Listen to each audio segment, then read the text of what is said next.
Welcome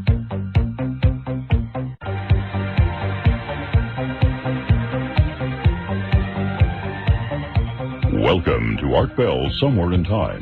Tonight featuring Coast to Coast AM from July 17th, 1995. From the high desert and the great American Southwest, I bid you all good evening, or good morning, as the case may be, across all these time zones. Howdy. From Tahiti and the Hawaiian Islands to the Caribbean to North Pole and down to South America, this is Coast to Coast AM. And after thinking about it a little bit, the title still works. It's just that now we're talking about other coasts. Hi, everybody. It's good to be here this morning. Lots to talk about. First of all, notification of some new affiliates on the way.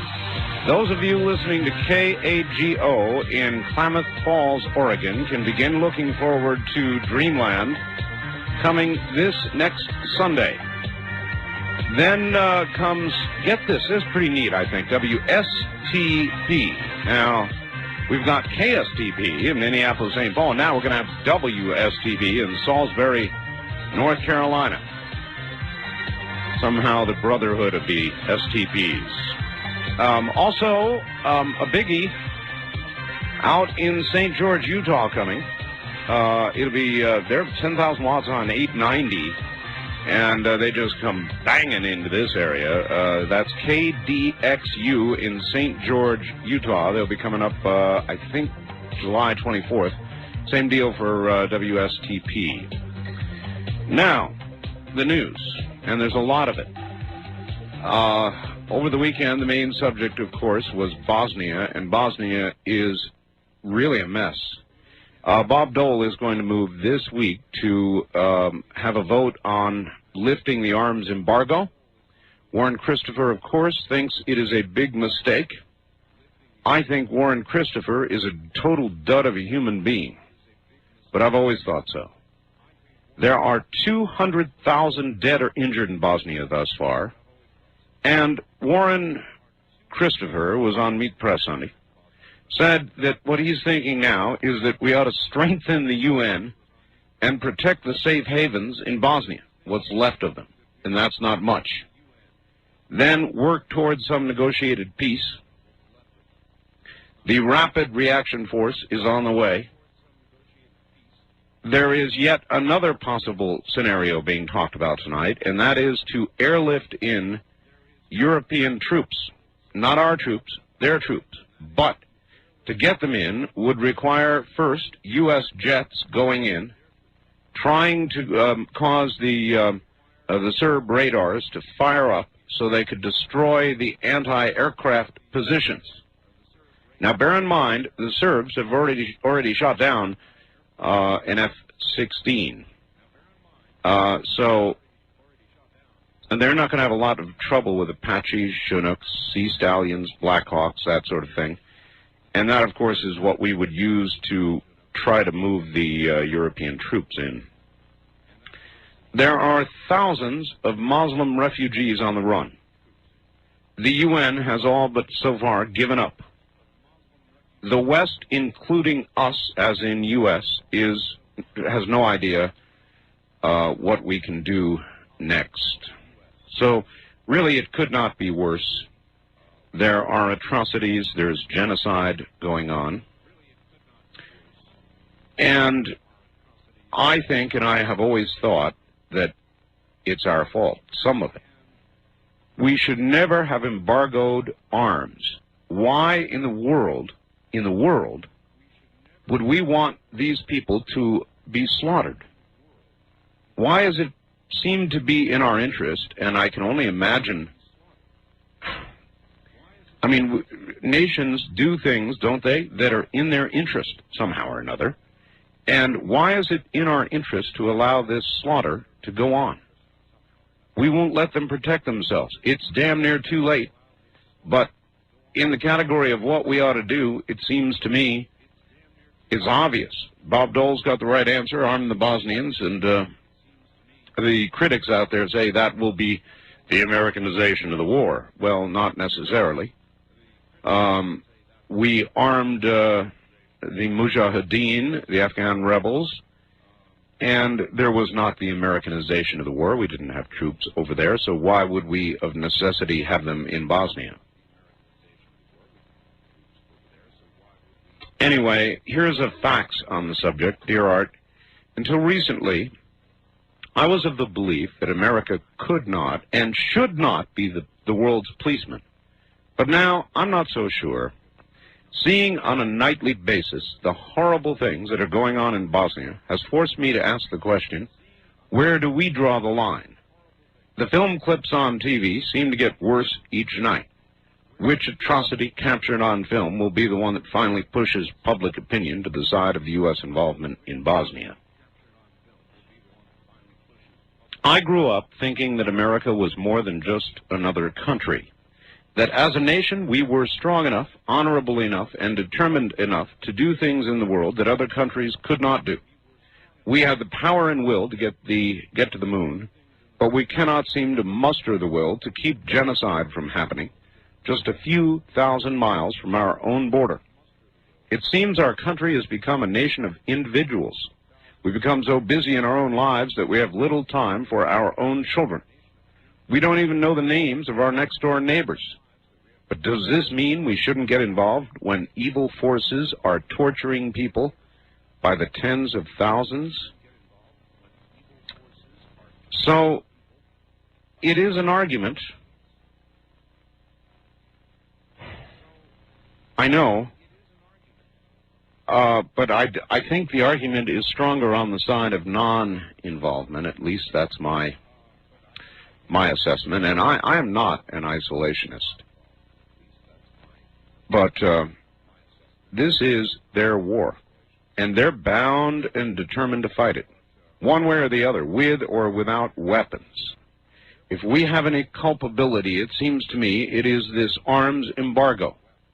How cruel, how unusual, how immoral to keep guns out of the hands of those who are otherwise being mowed down. And that's what happens when you don't have guns, and the other guy does. There's no great mystery, except why is it in our apparent national interest, he asks again, to allow this to go on? A little bit of good news. William Barloon and David Delabarty, who stumbled across the Iraqi border, have been set free, courtesy of the office of Congressman Bill Richardson, who went over there. Apparently he's been negotiating with the Iraqis for months. First, they wanted the end of sanctions, UN sanctions, a letter from President Clinton, and unfreezing Iraqi money internationally. Eventually, we are told they settled for nothing and just let them go. Now, I wonder how many of you believe that there was not some behind-the-scenes deal. It is an obvious question to at least pose. Drug arrests for children in America, kids under 18, as measured by a new survey between 1984 and 1993 are way up, from 66,000 to 84,000, up 18%, actually almost 85,000, up 18%. Drug use, in other words, in the mid-90s is up again. We all thought we had it. Well, we didn't. And last week, we were in the middle of a survey generated by something Newt Gingrich said, and I still think he's absolutely right. And that is that there should be a national referendum on what to do about drugs. The reason I want it is because it would allow us to move either in one direction or the other.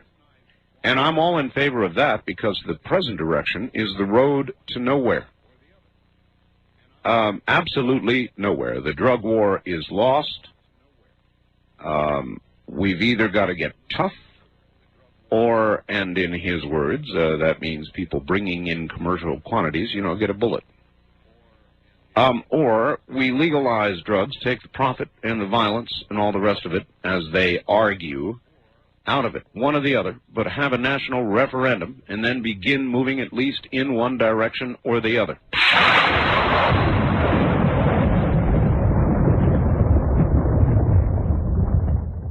Over the weekend, again, the Sunday shows, think it was Meet the Press.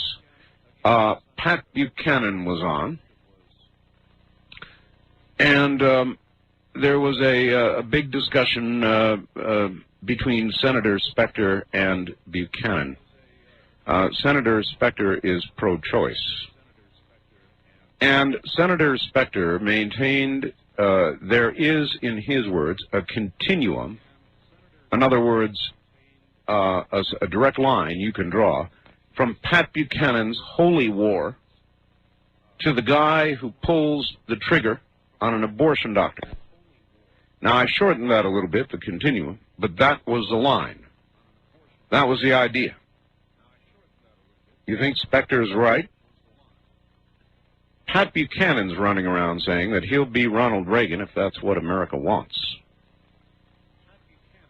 Mr. Buchanan wants to hold congressional hearings on when life begins.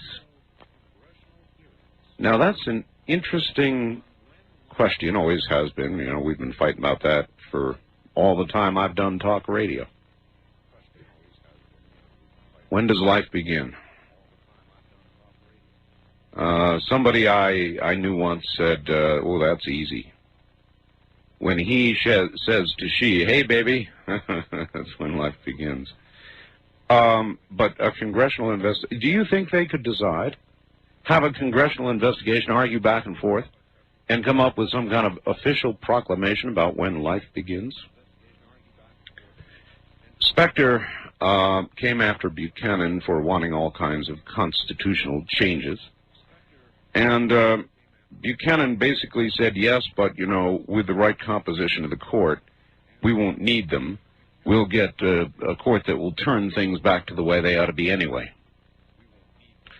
Do you remember the end of the week last week? I still find this to be an incredible story. Brinkley chose to talk about it at the end of his program. It was all about the woman who wasn't. The man in Utah, the poor guy in Utah, who called the police, said that his wife of 3.5 years was missing, gone. The police searched and found his wife. They also found out his wife was a man. The man's comment, the real man's comment, when he found out was, gee, do I feel stupid. Well, you know, of course he should have known. The obvious but impolite areas of he should have known, so we don't talk about those. Somehow he didn't. Hard to believe. The Washington Post asked over the weekend, why do you suppose he was not suspicious when she, in quotes, asked for a Christmas present of a drill press? Why, asked Brinkley, wasn't he suspicious when she had to lather up and shave every day? I guess I must believe this story, but I truly find it unbelievable. I mean, how could it be? How, ladies and gentlemen, could it be? Could it be? I'm going to jump ahead. I've got so much news. I'm never going to get it all in. I want to talk a little bit about the weather. And I know everybody's going to say, oh, here he goes again. Well, yeah, here I go again. The weather all across, right now here in the desert, it's kind of humid, has been overcast, drizzly even, rainy. My friends to the north in Reno, up into Oregon, tell me there's thunder and lightning all over the place. In Chicago and in the Midwest, Wisconsin, you guys up there know. But particularly take, for example, Chicago. There have been, I am told now, 190 deaths from the hot weather, the heat. Now, it's already cooled off, that is, at least into the mid-80s, but the county coroner in Chicago thinks the death toll will go to 300. 300 people dead from the heat in Chicago alone? Now, arguably, they got in trouble with their power there, and they lost it for about 3 days. But that's just one city. There were 44 additional deaths today alone in Chicago. Mayor of Chicago wants his area declared a disaster area because of it. Now, I've been watching the weather this year so far here, and our summer began very late and is at this moment weird. The weather patterns, it seems to me, are changing. Now, I know everybody will say it, and of course, you know, weather gets weird, there are variations, I know that. But I have questions about this. This number of people dead because of hot weather, I wonder if anybody's thought that it might be something else other than and or in combination with the weather. That's too many people. Too many people. That many Americans don't die in a heat wave in one city, at least not in my experience. Boris Yeltsin. Now, this is a very interesting story, and I'm going to have to wind it up, I can see, with this one. But remember he had heart problems last week, supposedly? When he first had them, they said, this is a critical heart condition. Now, and since then, all of a sudden, his assistants have been saying, no, he's healthy. So, yesterday, they released a photograph of Yeltsin, black and white. NBC noticed that this supposed photograph of Yeltsin was a fake, one taken actually in April, and they proved it with each and every little detail in the photograph, identical to a photograph taken in April. Later in the day, Moscow released a second photograph, this time in color, but the same photograph, taken in April. So, what does this mean? It means they're lying. Now, what does it mean if they're lying? It means Yeltsin probably is in critical condition. That's what I think. And I think very shortly you're going to hear an announcement, some sort of announcement anyway, from Russia about the death of Yeltsin. That's just my opinion. Or maybe he's just so critically drunk and messed up that they're drying him out. Or, who knows? But one thing's for sure, they're lying, and we can wonder about why. All right, well, I've got enough material. As you know, Waco hearings get underway. The Whitewater hearings get underway later today or tomorrow, depending on your time zone. Waco on Wednesday. It's not going to be an easy week for the president, for the White House. By the way, they dug down trying to find Jesse James, and guess what? So far, no Jesse James in the grave. They're going to dig more tomorrow, but I mean, they're way down there now. And so far, not even a bone. So a lot of people are starting to think maybe Jesse got away with it, faked his own death, and lived out his life, no doubt, happily someplace or another. We'll be right back. You're listening to Art Bell, Somewhere in Time on Premier Radio Networks. Tonight, an encore presentation of Coast to Coast AM from July 17th, 1995.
listening to Art Bell Somewhere in Time. Tonight featuring a replay of Coast to Coast AM from July 17th, 1995. You're really going to love this one. Street gang activity that was once confined, by the way, this according to Newsweek, street gang activity once confined to South Central L.A., Chicago, and New York's Harlem, has now been reported throughout, guess where? The U.S. military. The magazine reported in its July 24th issue that notorious L.A. street gangs, like the Crips, the Bloods, and Chicago's folk gangsters, are now active in all 4 branches of the armed services and at more than 50, count them, 50 military bases around the U.S. It said most gang crimes, such as drug trafficking, robbery, assault, and at least 10 cases of homicide, have taken place off-base and off-duty. But it adds that Army enlisted men have been photographed flashing gang signs in the middle of the Gulf War. It also said some gangs stake out turf on aircraft carriers at sea. There was a gang member that ran for office in Chicago. He didn't make it, but he ran. And now we hear they're in the U.S. military. That to me is actually unbelievable. I was in the Air Force, and to imagine gang activity in the military is about as unimaginable for me as anything I've ever heard. But there you are. That's Newsweek. On the Miss America contest, Kathy from Oregon writes, "Who needs it?" Thinking further on your discussion of the swimsuit issue, I think it's time the whole thing either develops some relevance or goes the way of blue eye shadow. Besides being blatantly sexist, it is just plain corny. Why do we need to choose a female ideal anyhow? Is this some twisted evolution of pagan virgin sacrifice? I've had plenty of female role models, none of which would be candidates for the Queen of Cosmetics crown. Women of great spiritual depth and personal sacrifice, like Mother Teresa. Women who are gracious artists, like Beverly Sills. Women of intelligence, poise, and strength, like Margaret Thatcher. Women who help us laugh, like Whoopi Goldberg. And all the women with the incredible gift of encouraging others. Though they rarely become famous, like my mother, teachers, friends, even strangers who have helped me in life. These women are beautiful. Your fan, Kathy. And so maybe that will be the attitude, and the swimsuit contest will go. But you know, Mario Cuomo, who was a guest on the Brinkley show Sunday, said, come on, let's face it. Given a chance, he says, you know, the swimsuit contest shall continue. The American people will vote for it. I think they will. Otherwise, it's going to come down to which contestant wants to save the most whales. But Mario Cuomo said on Brinkley, the American people actually, in his view, would vote for not only swimsuits, but more violence on TV, more sex, and all the rest of it.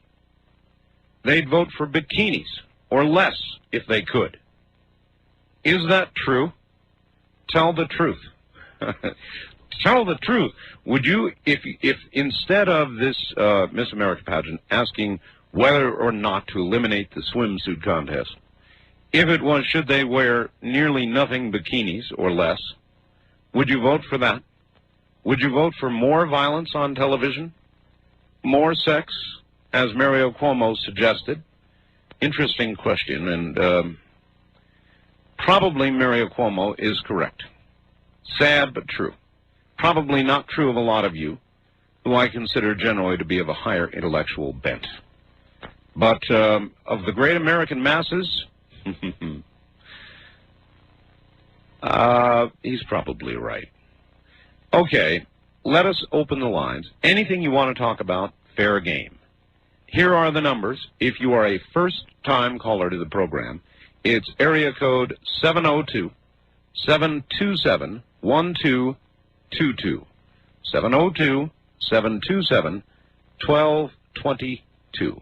The wildcard direct dial lines, area code 727-1295. 702-727-1295.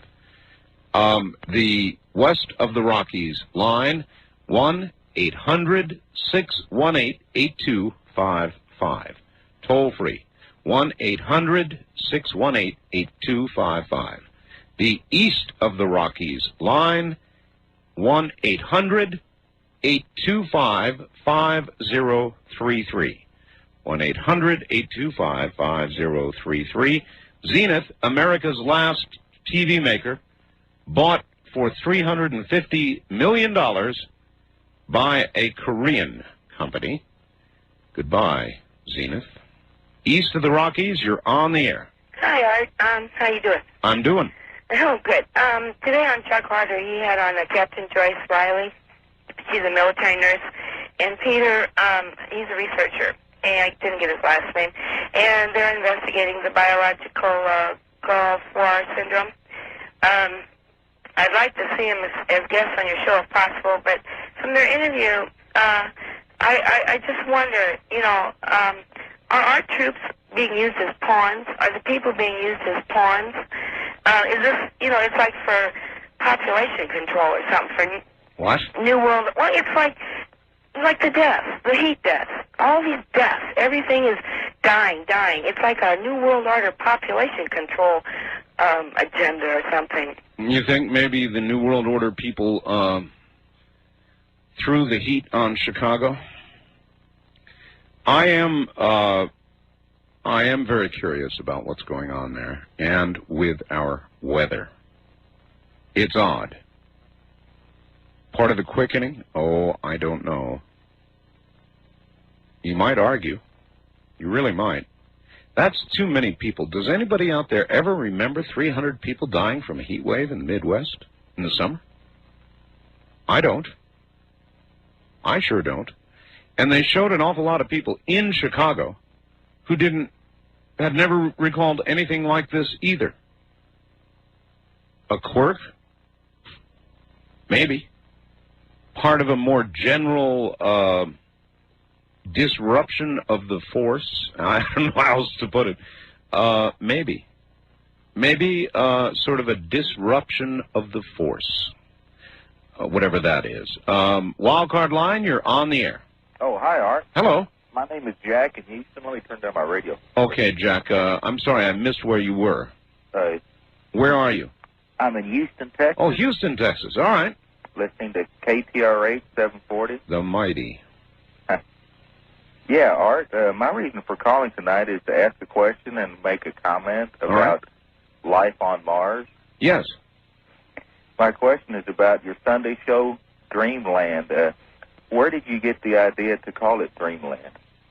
Well, I did a show like it in Las Vegas for a year prior, which was called Area 2000. When we came out here, it went from being a single radio station show to being syndicated, and we thought a new name. So Dreamland came because we are adjacent to Dreamland, a place called Dreamland. Have you heard of it? Las Vegas? Area 51, it's called. Oh. And I live about 65 miles west of Las Vegas, and over the mountain range is Dreamland. Oh. It also embraces the topic of the program. Oh. I thought maybe you got it from a song by Van Morrison. No. Called Call Me Up in Dreamland. No. Oh. And about life on Mars, Art. Yes, hard, but maybe possible. A little dry, desert-like. I seriously doubt there is life on Mars. What? But I think there's a distinct possibility that there's life in Mars. That they could have like underground cities there. Yeah. Have you ever heard of complete self-sustained underground cities? Well, I've heard of it. I think they... Why? But you would think every now and then they would pop their heads up for something or another. Well, if they're well camouflaged, maybe they have good camouflage. But I mean, they have like underground cities there in Nevada, don't they? I'm unable to talk about that, sir. Oh. Directive 4. Oh, well, Listen, I've got to run, but thank you very much. You keep talking about underground cities. I mean, come on, why do you call me with that kind of stuff? West of the Rockies, you're on the air. Hello. Yeah, this is the Shadow from Citrus Heights. Citrus Heights. Yeah. I have a cat named Shadow. Yeah, no, I've called you before. Unfortunately, you turned down the volume on me on that time. I think I irritated you. I'm a shortwave listener myself. I understand that you advertise shortwave radios now and then. Now and then. Yeah. Anyway, for example, as a little correction, the Moscow radio, you know, that you talk about sometimes? Radio Moscow, yes. Right. That has been changed now. They don't call themselves that. They call themselves Voice of Russia. Yeah, I know, but basically, sir, it's the same voice. I was just seeing if you were aware of that, that's all. Oh, yes, I am. Yeah, another thing I was thinking, the guy was talking about Mars. Let me add a little bit to that, okay? Okay. And I was just thinking, I'm into astronomy and stuff like this, and I was thinking that for example, one place for landing I would use if I was coming towards the Earth, yes, would be landing on the dark side or the far side of the moon, okay, in our communication. If I didn't want you to hear, just like the phones you're talking about, it cannot be heard with a scanner. I wonder if you could use a trope from the moon. Anyway, using communications, that would be scrambled. You couldn't pick up from a scanner. No one on Earth could pick it. It'd be encrypted or whatever. And that's maybe a reason why we're not hearing them. Well, it is absolutely true, sir. Thank you. As a matter of fact, we really would not detect the use of spread spectrum technology. Some of you know what that is. It's fairly new. It's being used by some of the new portable phones as well. It's not quite, in my opinion, perfected yet. It has a couple difficulties in it. Makes the telephone sound very hollow. But what spread spectrum does, I guess I'll put it to you this way. You're listening to me now on a radio station that is on a frequency, AM or FM or whatever. Spread spectrum takes what you're listening to right now and spreads it over all kinds of frequencies so that a little bit of information is here and there, and without the ability to decode where the information is when, you would not even be aware that anything was there. That is spread spectrum technology. It's being utilized now for satellite. Most of the wire services, Associated Press, the rest of those, distribute by spread spectrum on satellite. So the caller is correct. Unless it was a signal designed to be detected and not one designed to be stealth, we might not ever know it would be there. It's true. East of the Rockies, you're on the air. Yes, Art. My name is Eddie. I'm calling from St. Cloud, Minnesota. Yes, hi, Eddie. Hi. 1 minute. Let me turn my radio down. Oh, good, yes. Do that. Get that sucker down. Get it off, actually. I just real briefly want to let you know that I have real good information that we'll be getting Dreamland here at KNSI. Oh, you do? Yes. Well, you guys always seem to know these things before I do. It seems to be a Minnesota thing, doesn't it?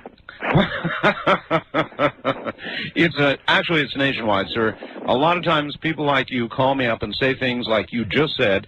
9 times out of 10, it turns out to be true. You know, I'll call my network. My network will call the radio station. They'll say, oh, yeah, we're going to be doing that. So I hope you get it. I was told by someone in the know that it'll be within the next 60 days we'll be getting Dreamland. I see. And I've been listening to you for about 6 months, and I've been dying to hear Dreamland. I can understand that. It's a fascinating show. Okay, you have a good morning. You have a great show. All right, thank you. Next week on Dreamland, Max the Crystal Skull. Max the Crystal Skull. I'm looking forward to that one. Oh, by the way, I wanted to go out of my way to say thank you to whoever it was, and I should have your name, who sent me the Whale Kaboom film. Do you remember that? It was a story in Oregon that occurred many years ago. And a big old whale washed up on shore in Oregon. And the job to dispose of the whale fell to the Oregon State Highway Department. And I suppose they sat around over a couple of beers trying to figure out what they were going to do with the whale.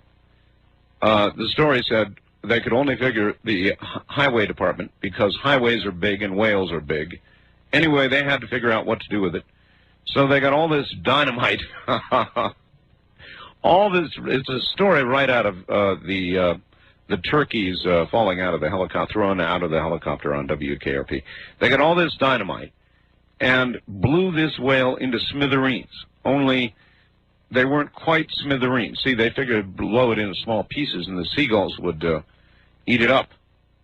You know, it blew into pieces. In fact, the explosion was absolutely spectacular. Unfortunately, one of the pieces was big enough to come down and crush an automobile. The spectators took off for their lives as whale blubber splattered them into the sand. And somebody else called me and said, oh, this story is not true. It's an old myth or something. Oh, no. I have a beautifully clear, wonderfully funny, in retrospect, videotape of the whole occurrence. So whoever sent me the tape called Whale Kaboom, thank you. It's glorious. I shall keep it forever and treasure it. You can't imagine. It looked like something out of Star Wars when this whale went up. It was unbelievable. And then these big splats start coming down, and they showed a photograph of the car totally crushed by one piece of whale flab. It was unbelievable. We'll be right back.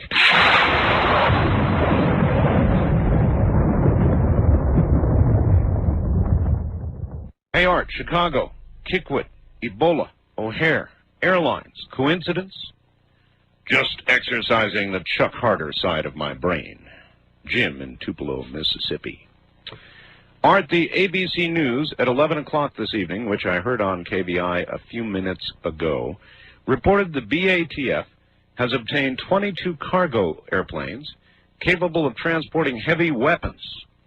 An ATF spokeswoman confirmed this to ABC.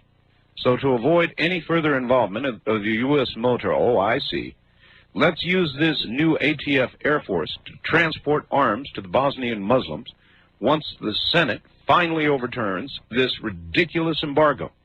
Maybe they could take Warren Christopher along for the ride and pack an extra chute. Steve. Yeah, I really, really don't like Warren Christopher. I don't know what it is about the man. I really don't. Listening to him, I really don't. I mean, in a way, he says, no, he doesn't even say the right things. He says them in diplomatese very well. There's just something like that. I do not like Warren Christopher. East of the Rockies, you're on the air. Good morning. Hi, Art. This is Jeff in Seattle. How you doing? Oh, pretty good. How about you? KVI, which becomes Como at 1 a.m. Yeah, that had me confused for a while there. Is it okay if I change the subject a little? Always. Okay, about Newt Gingrich's drug referendum. Yes. He included marijuana in there. I'm afraid so, yes. But he didn't say any of the other uses of it besides us getting high. Well, that's true. His only concern with regard to the referendum is on the use of drugs as drugs, not paper products or clothing or wood products or anything else. But you can use it. We all know, sir. Okay. Well, that's all I wanted to say. All right. Thank you very much. Yeah, sure. Hemp can be used for many other things. It is true. But it would threaten many other industries. Now, is that a factor? No, of course not. Would the paper industry or the wood industry or the clothing industry be affected? No. Wildcard line, you're on the air. Yeah, hi, Art. This is Roy calling from Eugene. Hi, Roy. How you doing? Okay. I sent you a fax earlier, and I'm sure if you got it because you get so many a day. Yes, I do. About what? It was in regard to the Santilly film coming out of England. No, I don't recall it. Oh, okay, great. How many pages? Just one. A single page with a cover page. As a matter of fact, I'm going to pick up the phone during this next break, and I'm going to call Ray Santilly in England. Must be about the right time to call him, and I'm going to see if I can line something up. Okay, I have some more information on the film.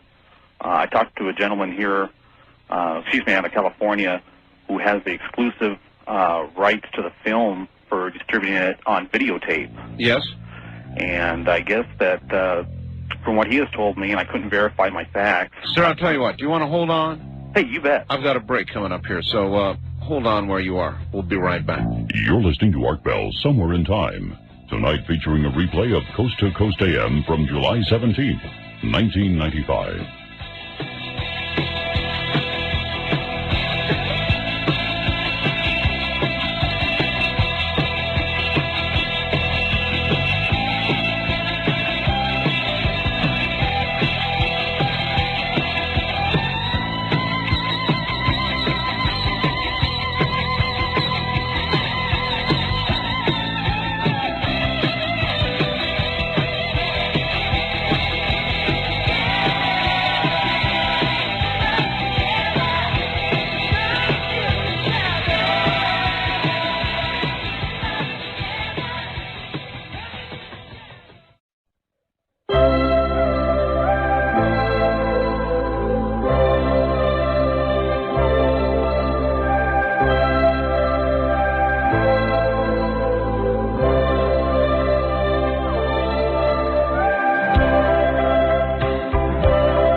Listening to Art Bell Somewhere in Time.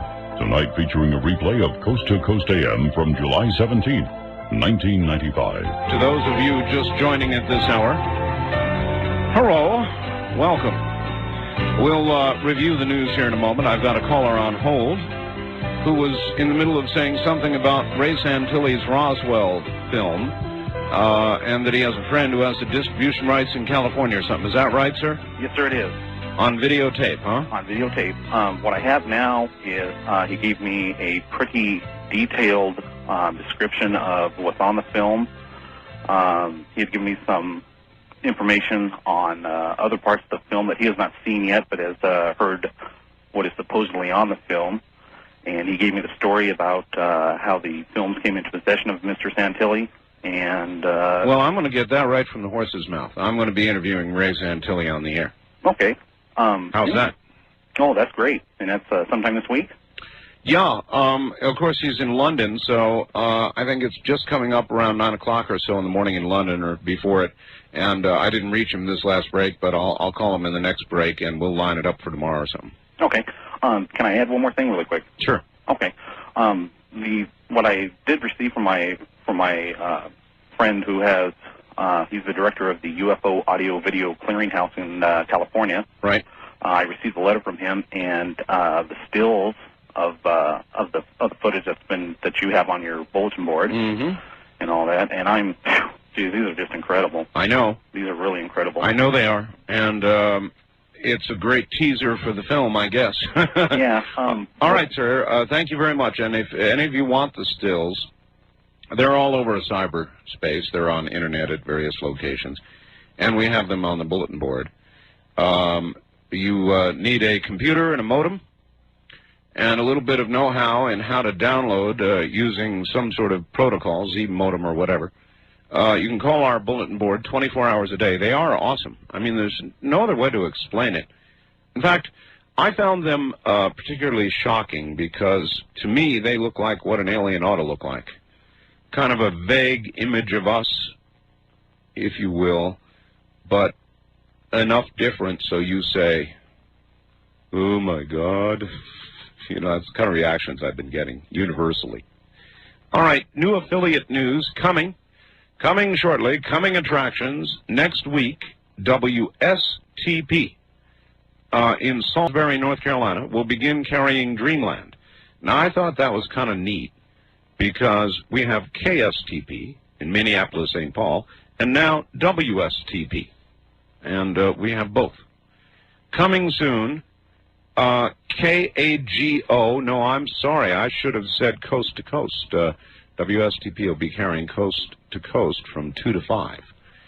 KAGO in Klamath Falls is the one adding Dreamland beginning August 6th.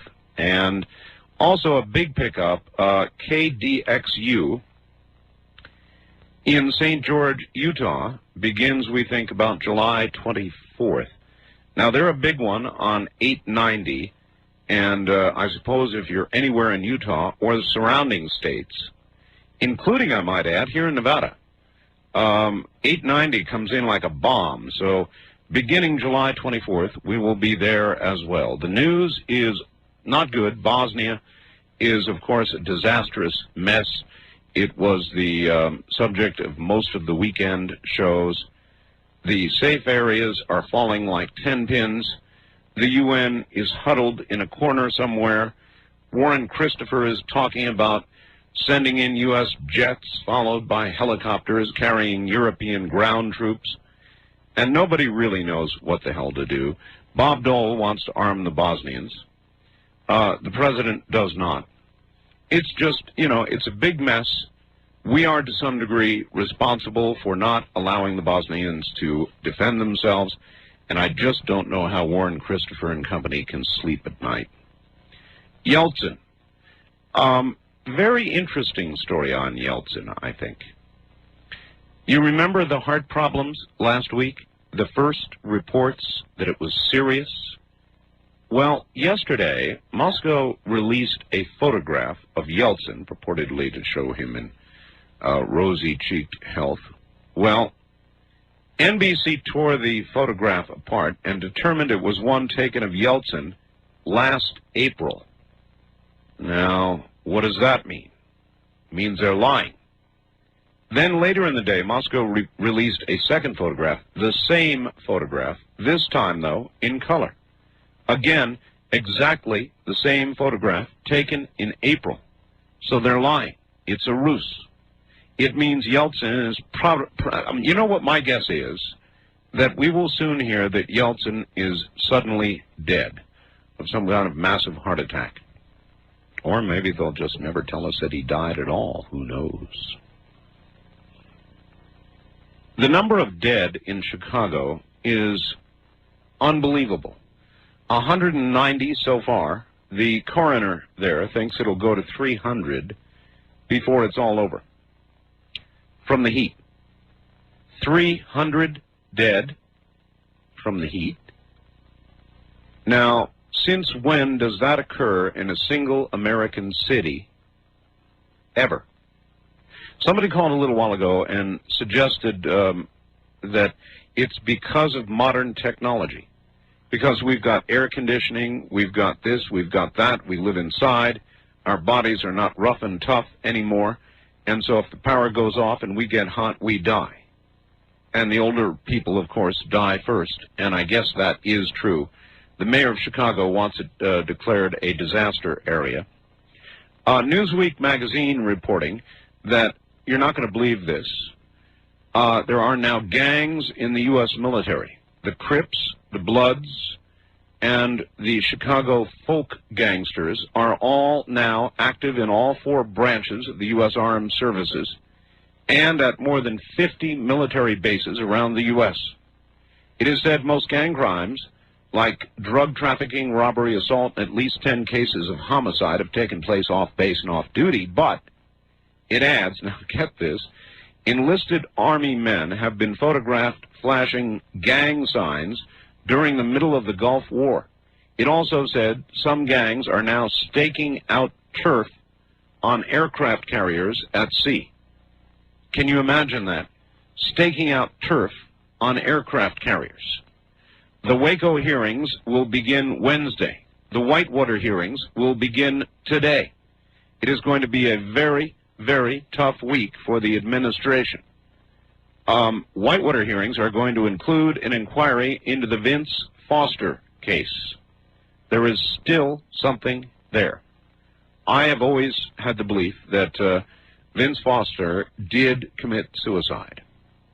But I think that body was moved. Maybe we'll find out. And, of course, the Waco hearings beginning Wednesday. Schumer and company all believe the Waco hearings are going to be used to discredit the government, to destroy what efforts at gun control have been made so far. And, you know, the only reason I can figure that they're worried that this will hurt the case for gun control is if the government is shown to have been wrong and just slaughtered those people. Otherwise, you would think that if they were all in the right, it would help the case for gun control. But no, they're saying ahead of time they're worried it's going to hurt the case. Now, why would they be worried if the truth was on their side? Jesse James, they're digging, and there's no Jesse James thus far in the grave, and they're way down there. So they're going to keep digging tomorrow.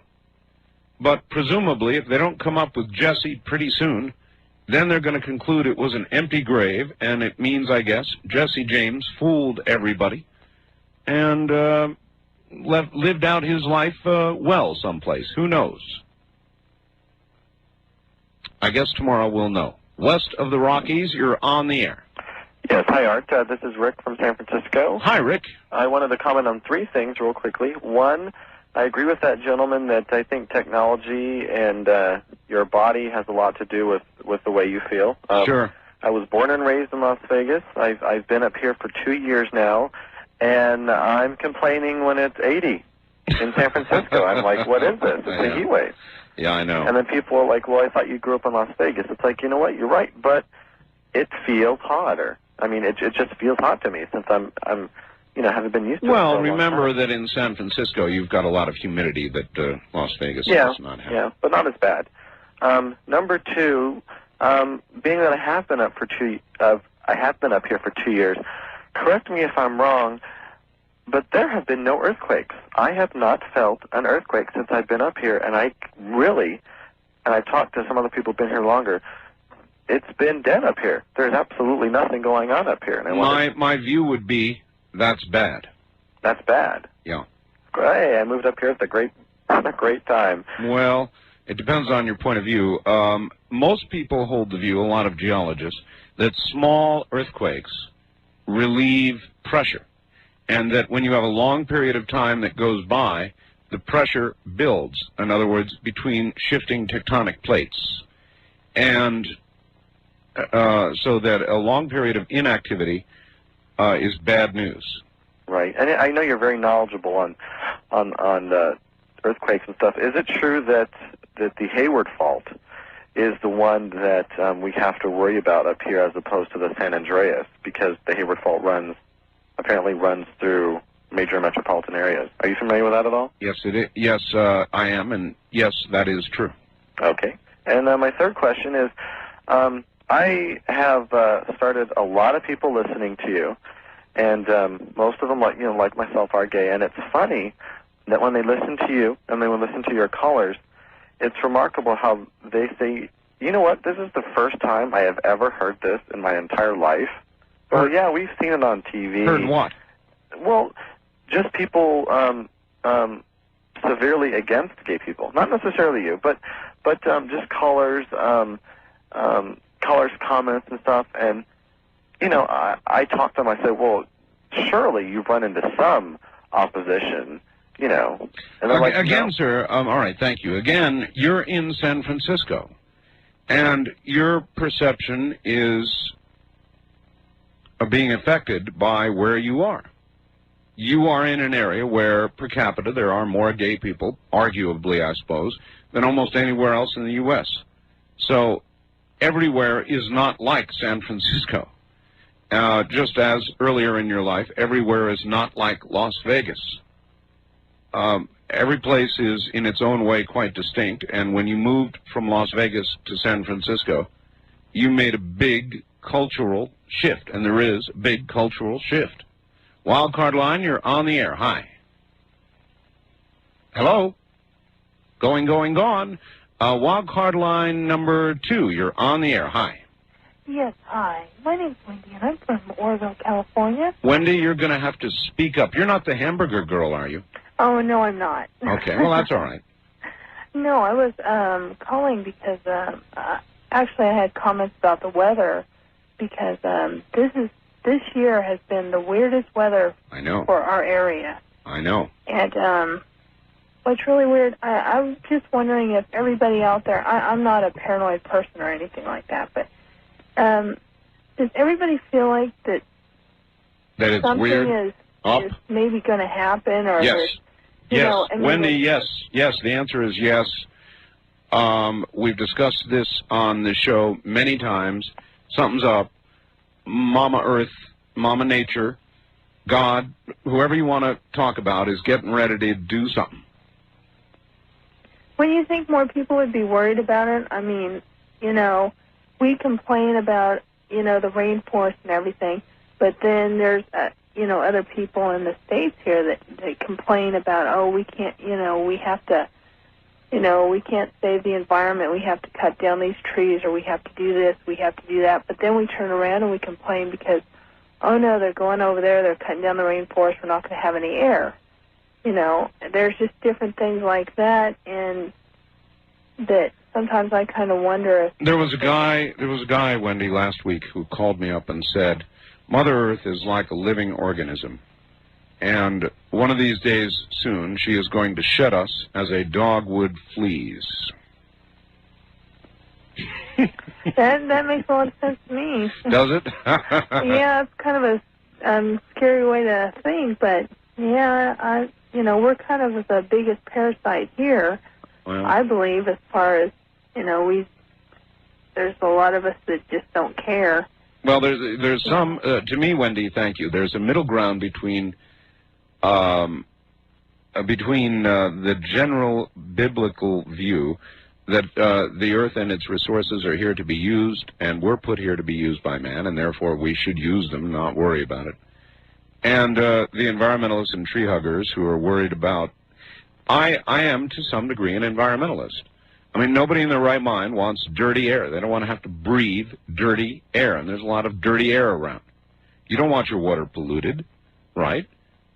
No, of course you don't. You don't want a lot of things fouled in the environment in which you live. That only makes common sense. That doesn't mean that you protect every last ant that walks down the pavement. But it does mean that you're aware of your environment and try to do things to maintain it as best you can. Is that middle ground? I guess so. Is that where I am? It certainly is. Does that make me a moderate? Probably. Is that a terrible place to be? According to some, it is. I'll be right back.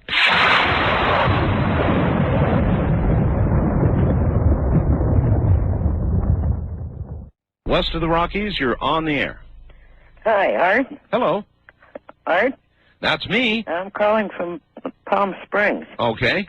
I have always felt that our most favored nation trade agreement with China is financing their army and the progress of the building you referred to when you were over there. Well, it is.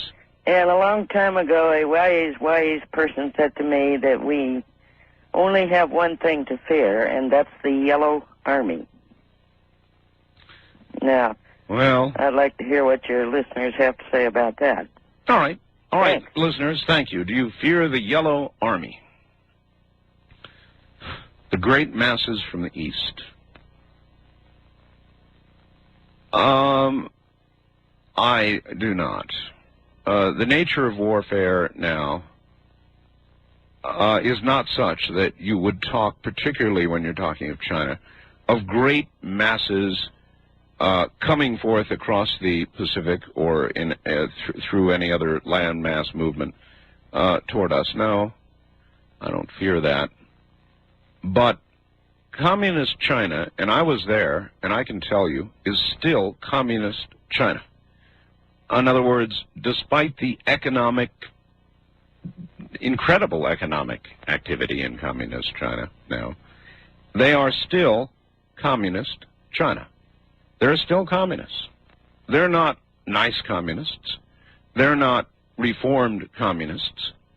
They're communists who want money, but they're communists. And we better not forget it. That's what I would say.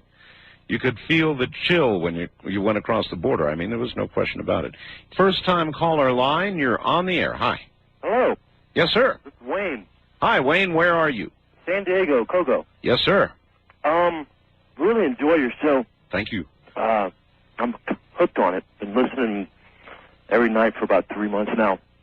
But one thing, a couple of things. One thing you mentioned about gangs. In the military? In the military. That is the oddest thing. I just don't see how that could happen. I frankly don't either. It's unimaginable to me. I mean, I was in the military, went through basic training. I can't imagine a gang member could make it through, but there you are. Also, I wonder about you because I think it would probably be great to be you. Well, not to be you, but I just kind of imagine you in your studio or whatever. You're there by yourself, and I was wondering if you could describe the area or your surroundings there, in your studio. Well, I do the show from a hammock, and I have 2 Tahitian girls who wave palms and keep me cool and comfortable, and bring me fruity cocktail drinks as I do the program. Oh, well. There's one other thing I wanted to comment on. Have you seen Die Hard 3? No, not yet. I'm looking forward to it, though. Well, I saw the first 2, and I thought they were great. And the third one, it was all right, but I didn't really get... You were disappointed. Well, I didn't get a very... you see a really good movie, and at the end of it, you have a good feeling, and then you see a movie that's not so good, and sometimes you might even have a kind of a bad feeling.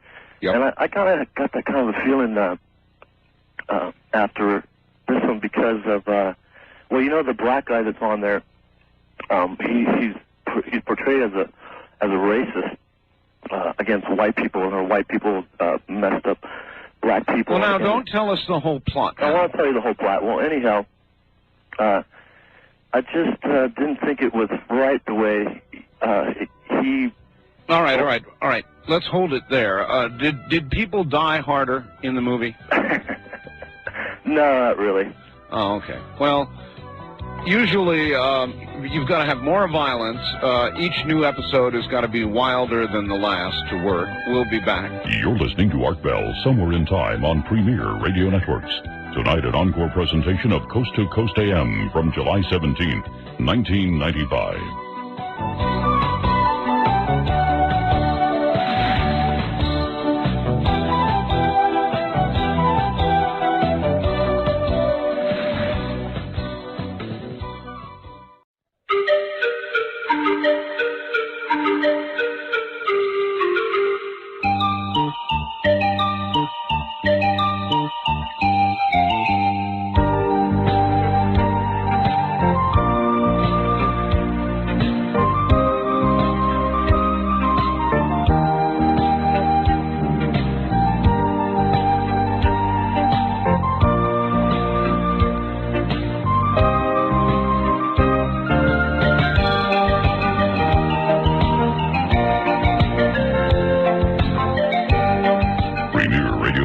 Presents Art Bell Somewhere in Time. Tonight's program originally aired July 17th, 1995. Well, this is a kick in the pants.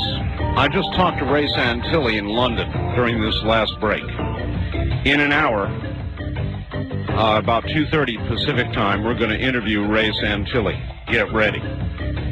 Who you say is Ray Santilly? Well, he is the guy who's got the Roswell film that is causing so much stir, and well it should. So that's what I mean when I say what we do here on the air is unpredictable, spontaneous, and I just do it when I can do it. And I talked to Ray. He said, well, I got a little interview to do here now. I said, well, how about in an hour? He said, okay, let's do it. So in an hour, I'm going to call Ray Santilly, if we can get through. And we're going to talk to him about the Roswell film, and maybe break through some of the rumor and myth and find out exactly what this guy has. God, I'm looking forward to that. So that's about an hour from now, and that's the way things frequently occur on this program. Back to the phone lines for now. Any subject is fair game. West of the Rockies, you're on the air. Hello. Hey, Art. This is Christopher from Dawson Creek calling you again. Dawson Creek, way up in the middle of almost even more of nowhere than I'm in. Yeah. Here, I'll just turn my radio down. Thank you. Just a sec.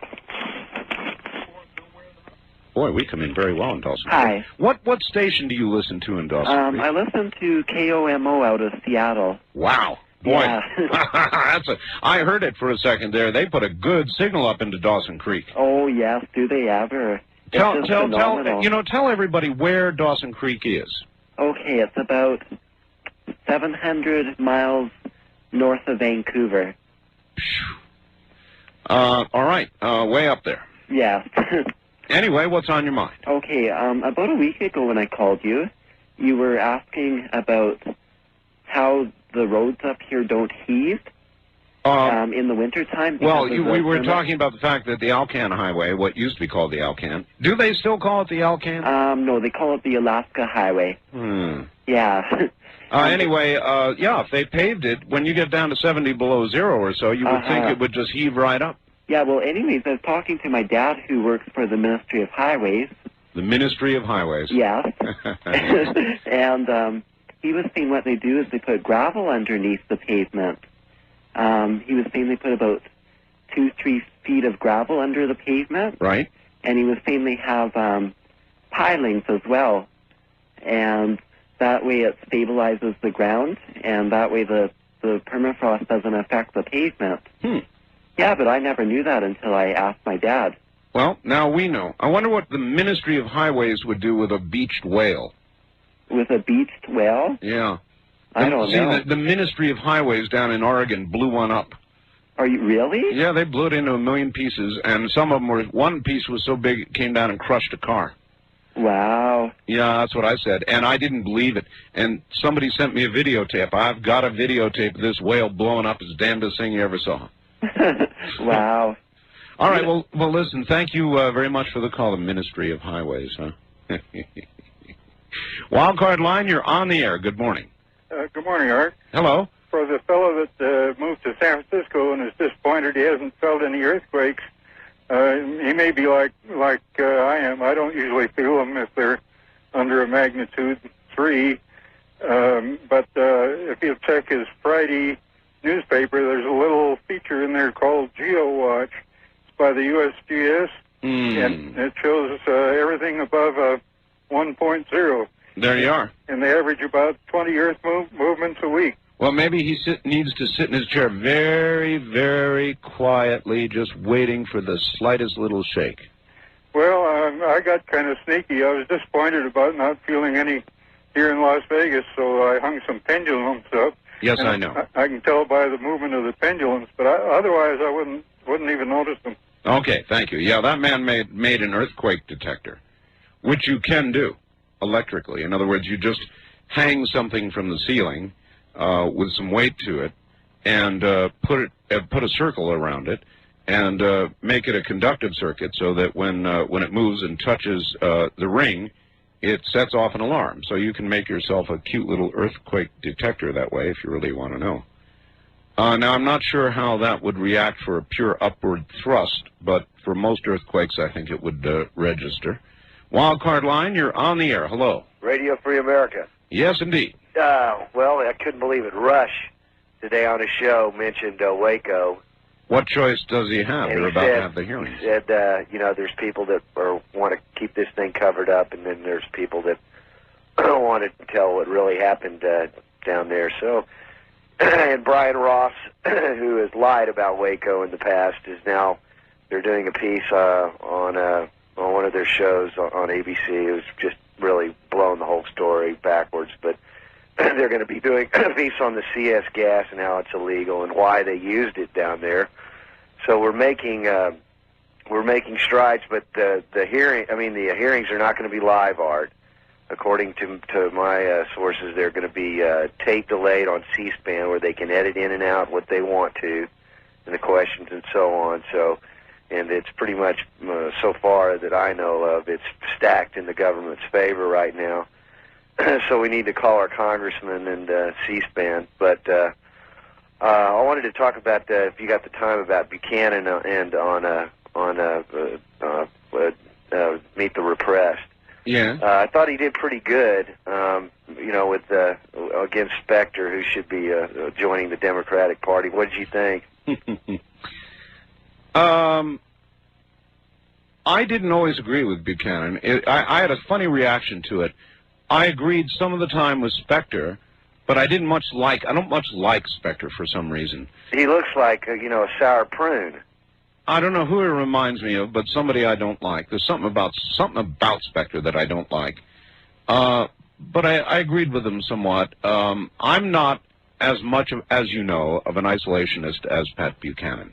And we differ in a few of those areas. I don't necessarily think that we need constitutional amendments for everything we disagree with. Right, I agree with that, too. And so that's where I found myself in agreement with Spectre, but oddly not much liking Spectre. So there you are. What do you think about Schumer? Well, it's not even worth asking. I'll talk to you later. All right, see you later. Again, my comment is, why are these people in fear of the Waco hearings? Why do they think that it will set back gun control? The only way that could be is if it turns out that Waco was a gigantic misstep, a big blunder, or even a criminal act on the part of the government. If it comes out that way, then yeah, you're damn right it's going to hurt gun control. So, to me, their fear just says that they somehow know what's coming. You know what I mean? East of the Rockies, you're on the air. Hi, Art.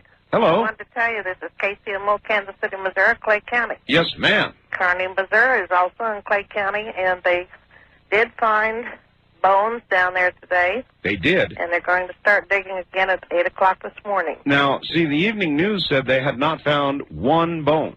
Well, they showed it on our news here locally, and they showed 2 casket handles, and the casket was evidently wood, and it fell in on itself.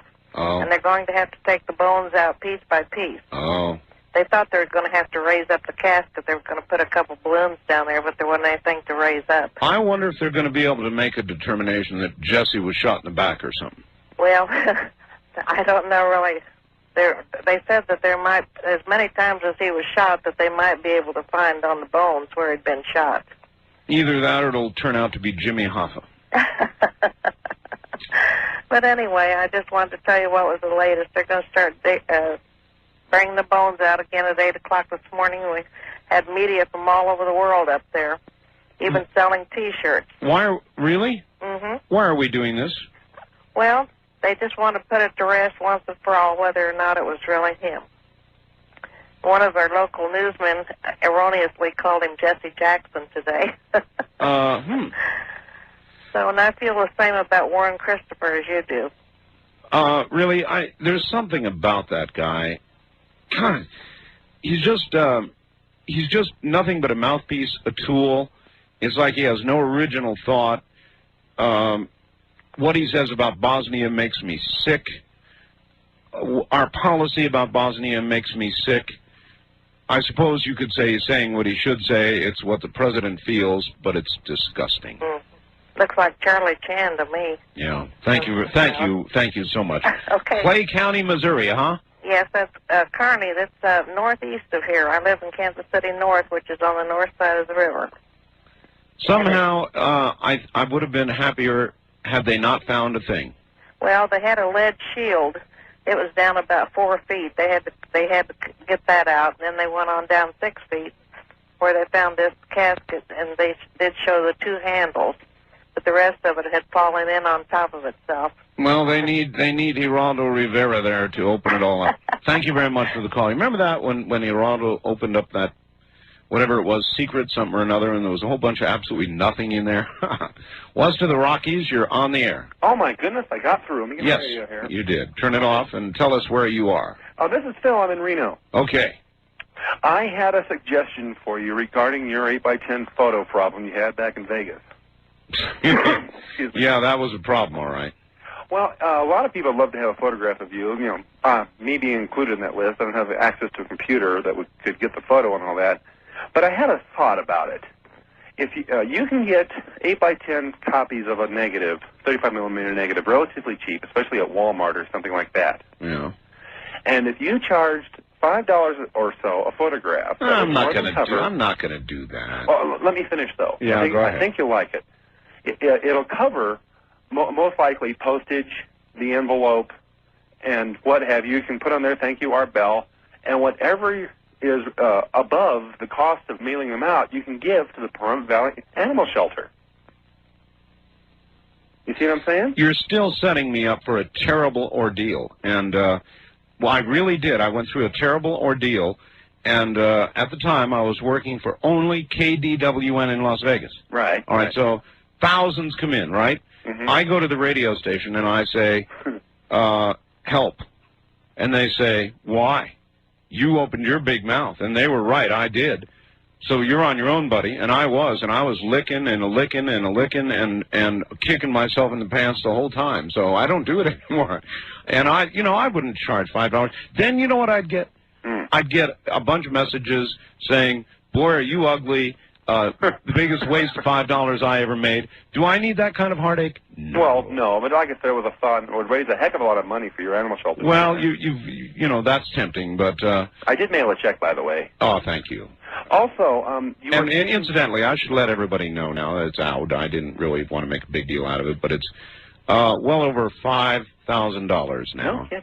And they're going to build a whole, building, animal containment area, dedicated to all of you and those and Ghost and the whole thing. Well, excellent. Yeah, it is. I'm glad to hear that. You made my evening. So, we'll end up helping a lot of animals out of this, sir. Thank you. Thank you and everybody else.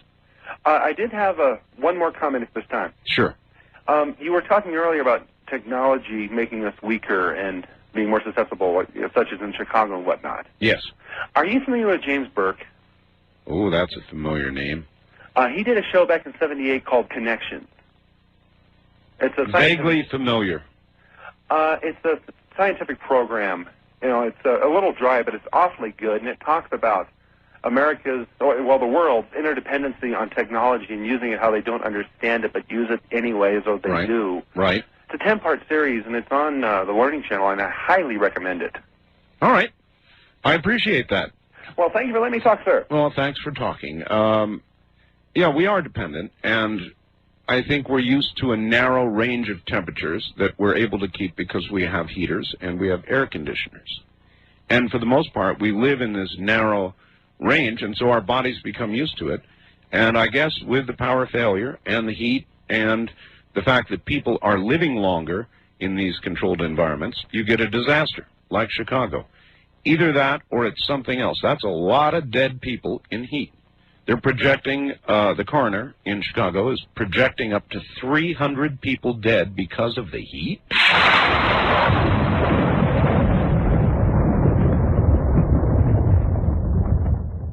I may be interviewing Ray Santilly at the bottom of the next hour.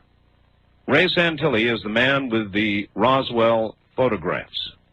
This is kind of a surprise thing, even though I knew it was coming. I didn't really expect we'd get an opportunity to do it this morning, but we are going to do it. And it should be very revealing, and maybe we can go toward separating myth from reality. He'd be the man who knows. He's the guy with the film. East of the Rockies, you're on the air. Hi, Art. This is Ken in Kansas City. Hi, Ken. Listening to KCMO. You betcha. I wanted to comment on arming Bosnia. I really think that's the thing to do. Get the UN out, let them fight their own fight. And I'm hoping that Clinton, he's been against it so long, he can't back out now. So maybe he'll, just to save face, let it go through, not veto it, and just let it happen. Well, maybe, but every time it's mentioned, he brings up the word veto. Yeah. So maybe he'll do that, but the indications are that he's going to veto it. And on the other hand, he's a very shrewd politician, and he can count. So can his chief of staff. And if they determine that it is veto-proof numbers, maybe he will sign it. Well, I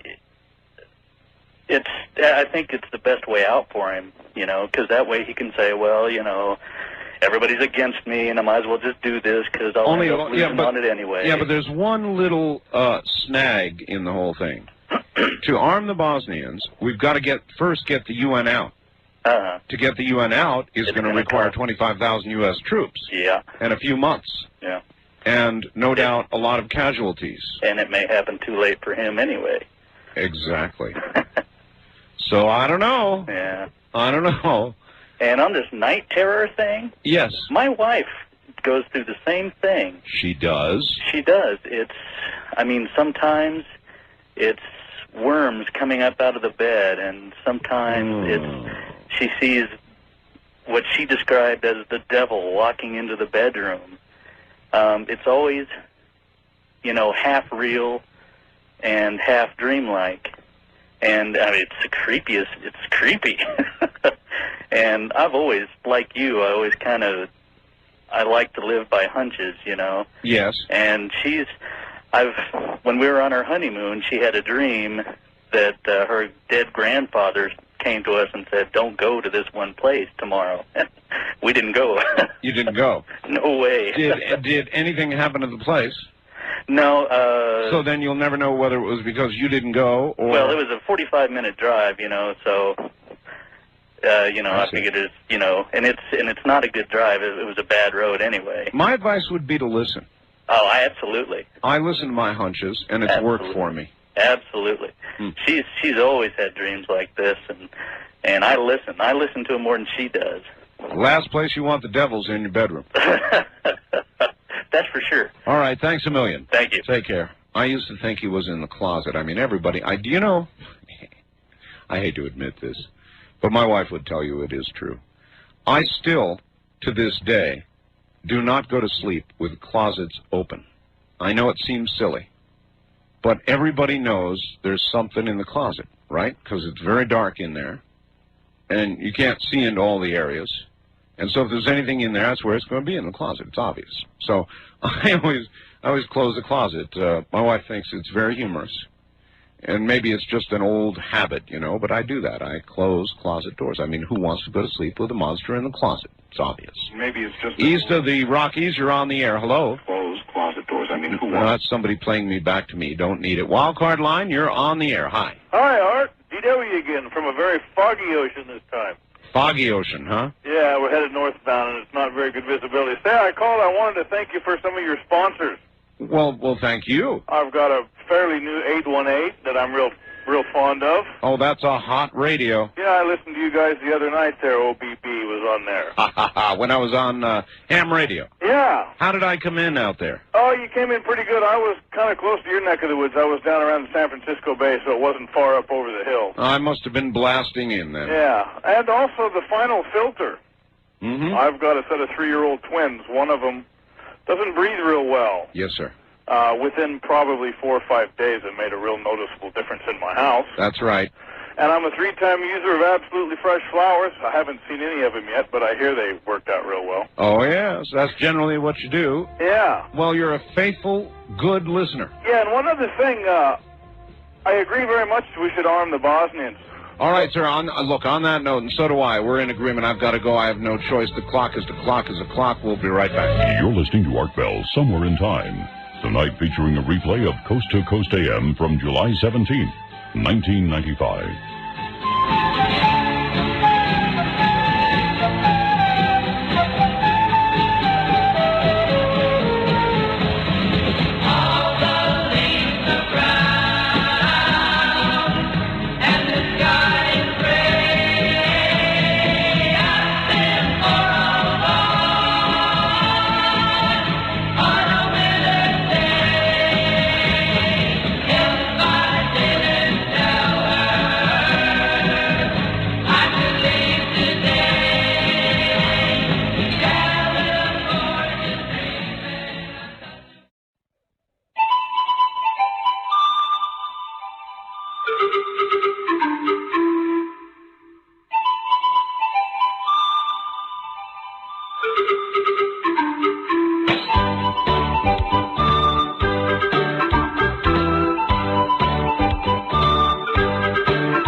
Somewhere in Time on Premier Radio Networks.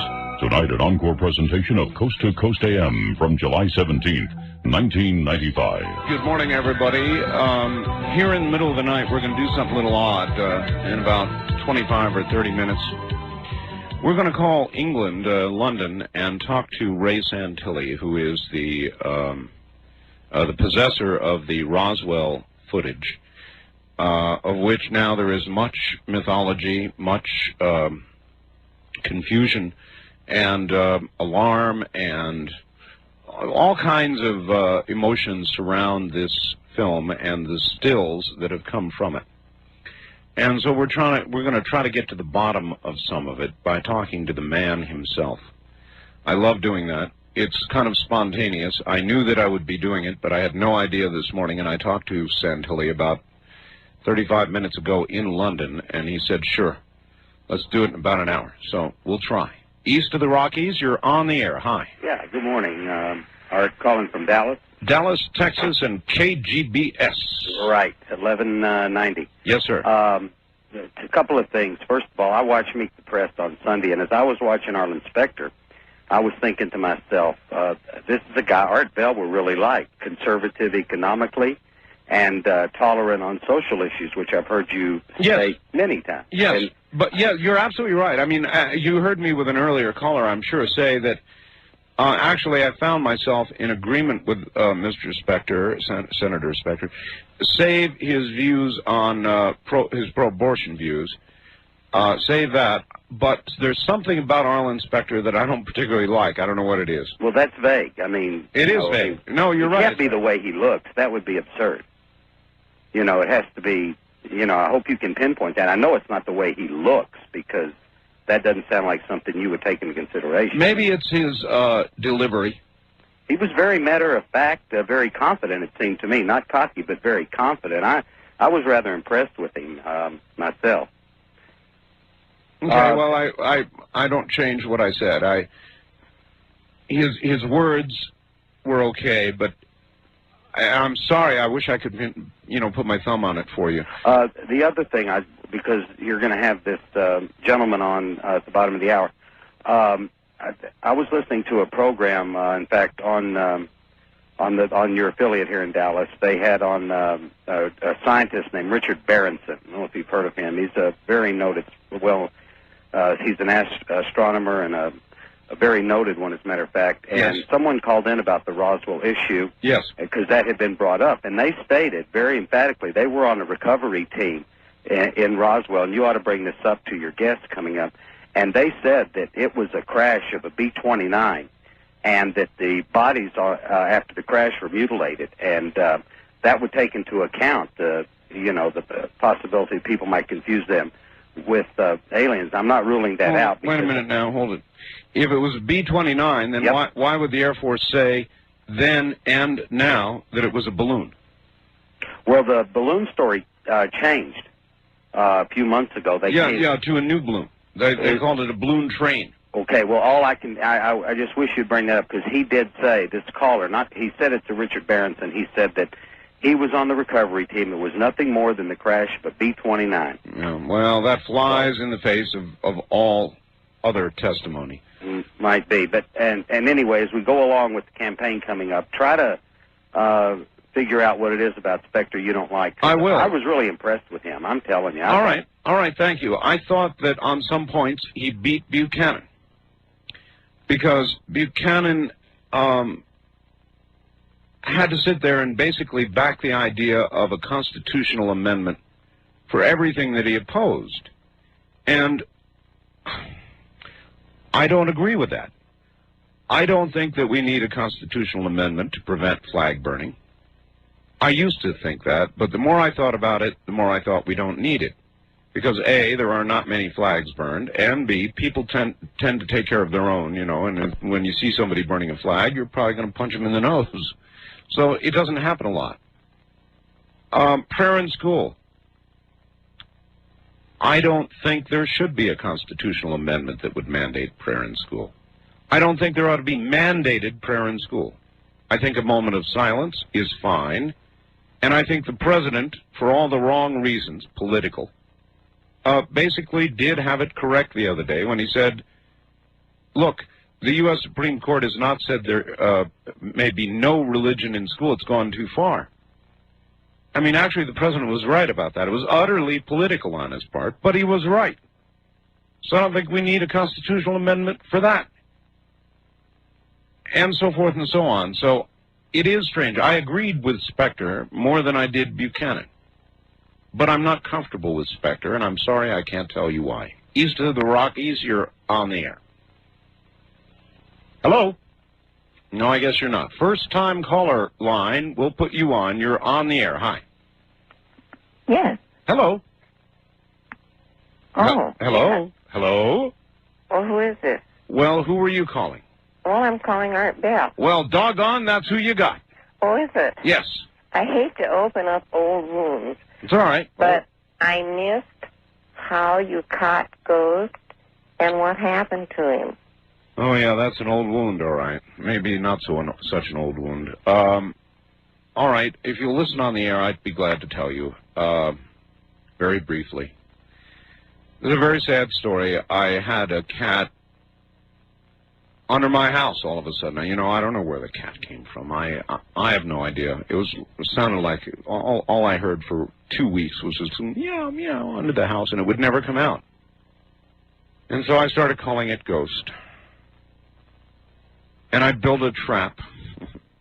Stupid trap, you know. I had a U.S. government postal service box, and I put a little stick there, and I attached a wire to it, and I waited by that window for hours and hours. And finally, Ghost came out of the house, got into my trap. Boom! I pulled it.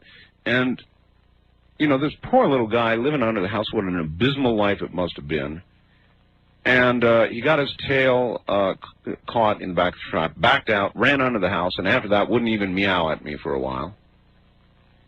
The story progresses. We got a trap from Los Angeles. A wonderful lady in Los Angeles sent a trap to me called a Have a Heart trap, and they really are very nice.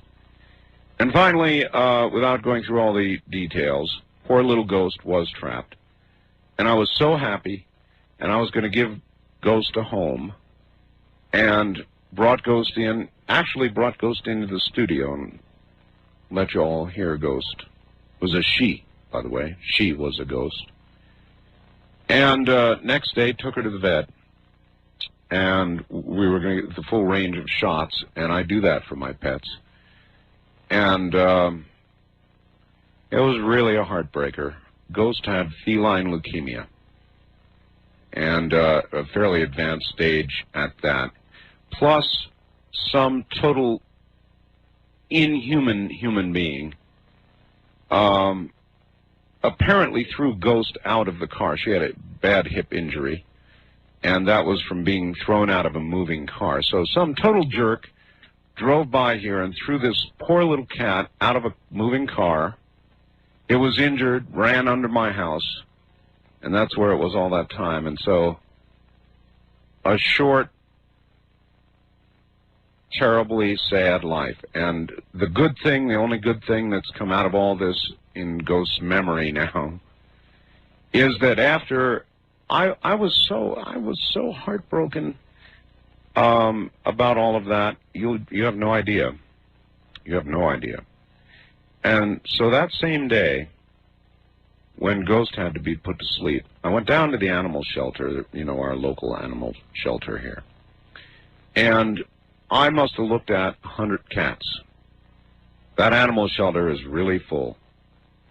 And I picked out a beautiful, beautiful little cat that we call Shadow. My wife named our new cat Shadow. Shadow of Ghost, if you will.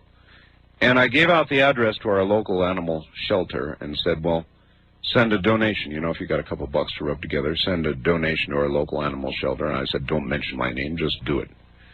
And turns out they're well over $5,000, and that money, I want to tell you. So if anything came out of Ghost's short, sad life, it was these wonderful donations that you sent. It will build additional facilities which will be dedicated to Ghost, I'm told. and we'll be able to house many, many more animals. And we're, I don't know, if not, we're certainly the largest county in Nevada, and second or third largest or something in the whole country. It's a big county, so they've got a lot of responsibility and a lot of animals, and they're really overloaded, and it really means a lot. And I guess I don't have to tell you what it means when they can house an animal instead of, as opposed to the alternative. So the donations that you all sent really are going to an extremely good cause, and again, I want to say thank you. That is the story. Wildcard line, you're on the air. Hello. Yes, hello, Art Bell. Hi. I have a couple tidbits here. I'll make them as quick as possible, but let me just say, as regards personages that you feel, quote, something doesn't feel quite right about them. It has nothing to do with physical characteristics. If a person is sensitive to it, when people, when you see their presence, either in person or on television, they send out a vibration. And if you are sensitive to that, that's what you are feeling. Now, as to the tidbits, this past Sunday...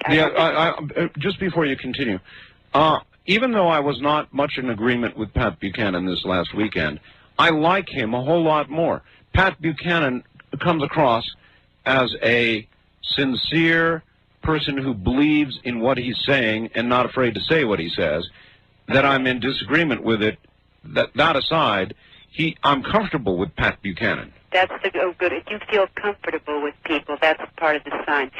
This past Sunday, I will not mention any names, but there's a very well-known news analyst who was on radio and being interviewed. Yes. And the host was asking him what he thought would be the outcome of Bosnia and so forth. And this fellow, who's very famous, said, "I'm not sure yet what policy the Clintons will adopt." Now, I happen to have taped that show, so I know I wasn't in the Twilight Zone. And he is too well-versed. He's been around for quite a few years. He would have said the Clinton administration. He said the Clintons, as in two presidents, and I thought it was very interesting. No. Maybe we should listen to that again. The final thing is this. You talk often about the quickening. Yes. If you can handle a quickening with a capital Q, I'm going to make a possible quick thing that may happen much faster than people realize, and it will not emanate from Mother Nature. I'm talking about within the next 9 days, because after all, we can't have our minds trained on Whitewater and Waco hearings and be thinking about all that dreary stuff, so surely something else will have to supersede it, if you get my drift. Well, I do, and if I had to guess, it would be an emergency operation.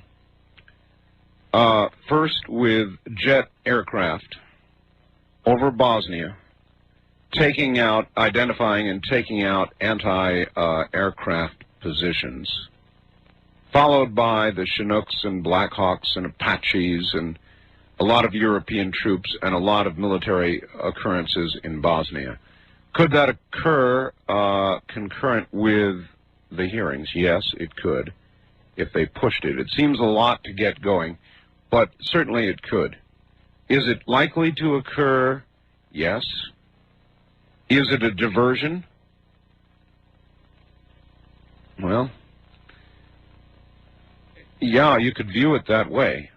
Is it time to be a diversion if it occurs this week? Then possibly. I don't know. These accusations and allegations about diversion are made all the time. And who am I to say that some of them are not so?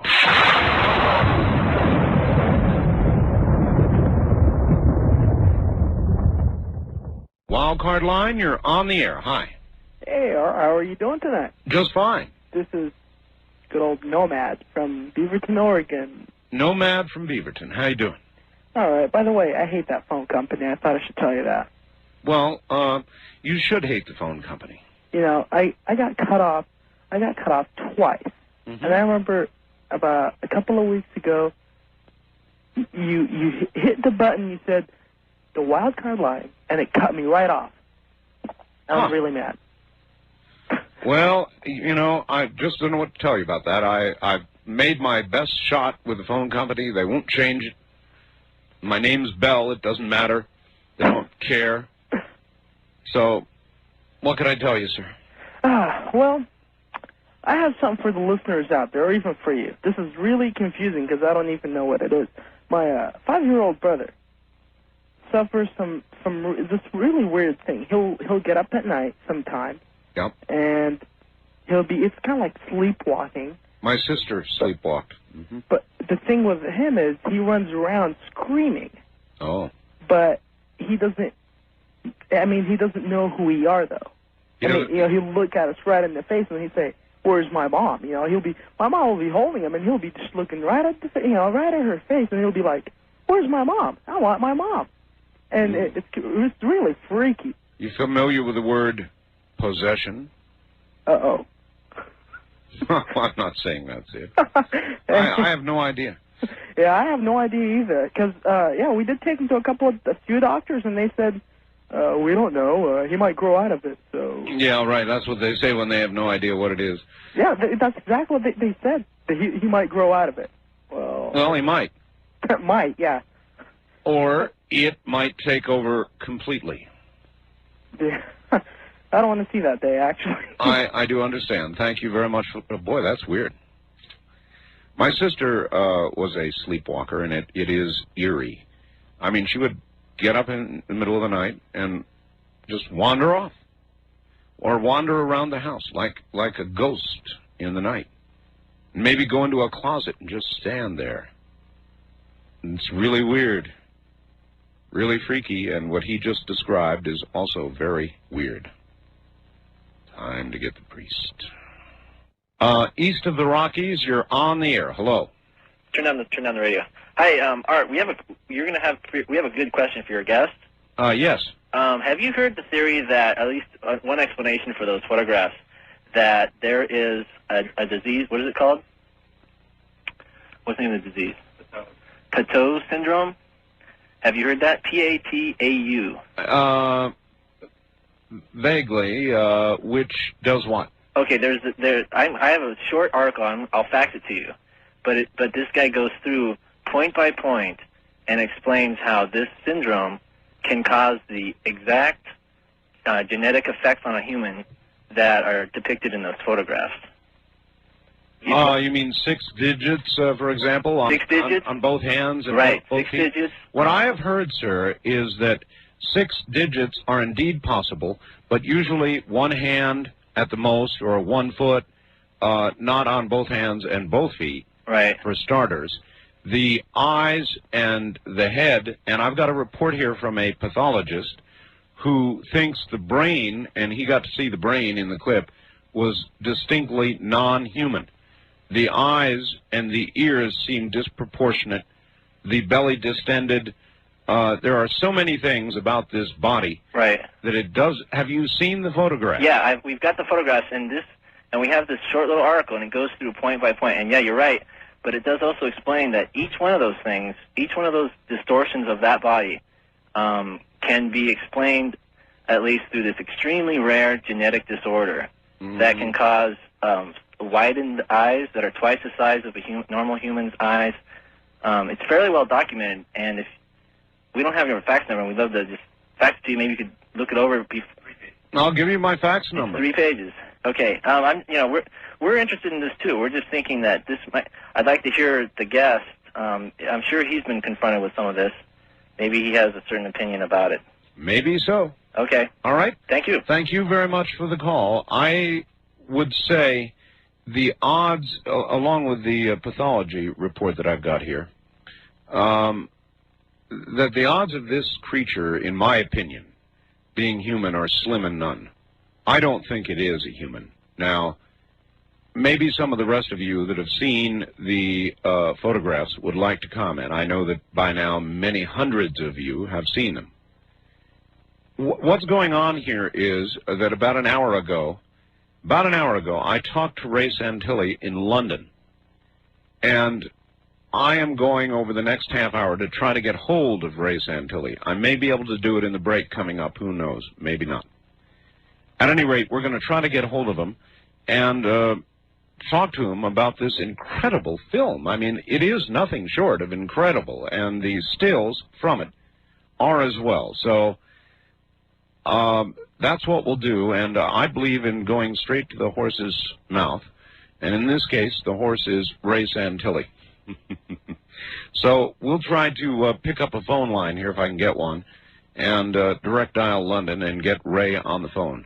It should be an interesting exercise. So if you've been concerned with and following the story of the amazing Roswell footage, stand by to stand by.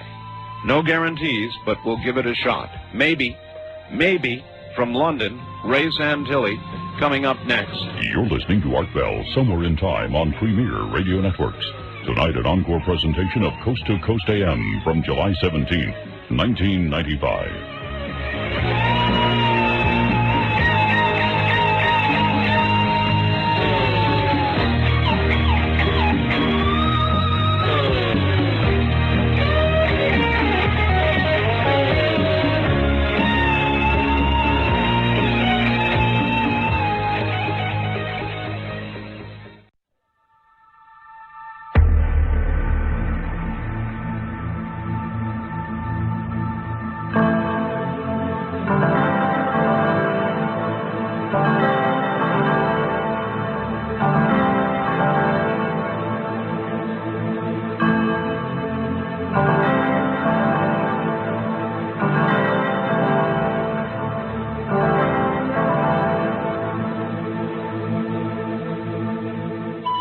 You're listening to Art Bell, Somewhere in Time.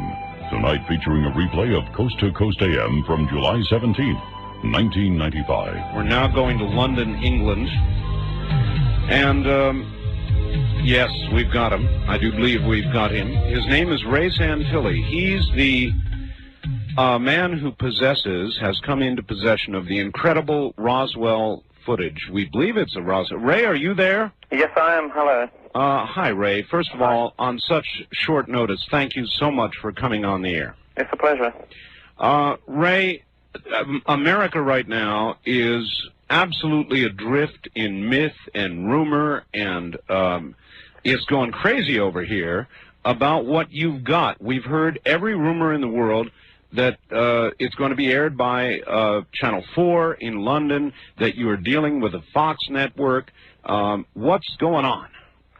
Well, most of that is correct. We have approximately 30 minutes of viewable, good quality footage, which we believe is quite sensational, and that footage will be transmitted worldwide on the 28th of August, approximately, in each territory.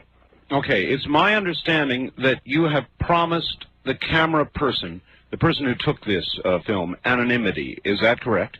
Yeah.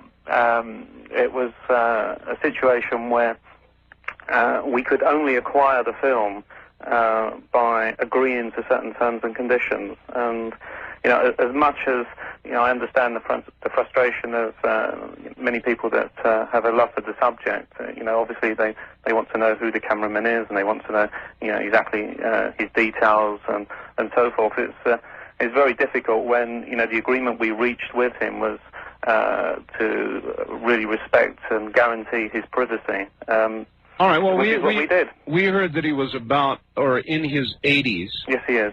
And maybe you can tell me this without giving away his identity, Ray. What was his motivation in getting the film out now? I mean, is it because he's older and he wants the story out, or what? No, I don't think he really cares too much about the story. I mean, we found him by accident in 1993, and we originally met him and discussed a completely different subject with him, because this guy had spent his life as a freelance cameraman after he'd left the military. And we purchased some other footage from him, which was strictly on a cash basis. I heard you were originally after some Elvis Presley early footage or something, and then stumbled into this. Is that correct? Yeah. Well, firstly, I mean, what happened was that we were doing a documentary based on, you know, the early movement of rock and roll and the influences that it had and on society, and what concern there was in America about, you know, the damage rock and roll was doing to the youth of the day. And we purchased some footage from a guy that was a freelance cameraman in '55, and you know, he shot some relevant footage. And you know, when we bought the footage from him, he then explained that prior to '52 he worked in the military, and then he relayed the story of Roswell. I mean, at the time we didn't have a clue what Roswell was all about, but you know, when someone says to you that they've got an alien autopsy, even if you think it's ridiculous, you know, want to go and have a look at it, which is what we did. You bet. Yeah, and it's a remarkable piece of film. And so we went through the various verification processes that were available to us, and we've landed up where we are now with the film. Well, all right, let me ask you a couple of big questions about film that everybody's asking. Yeah.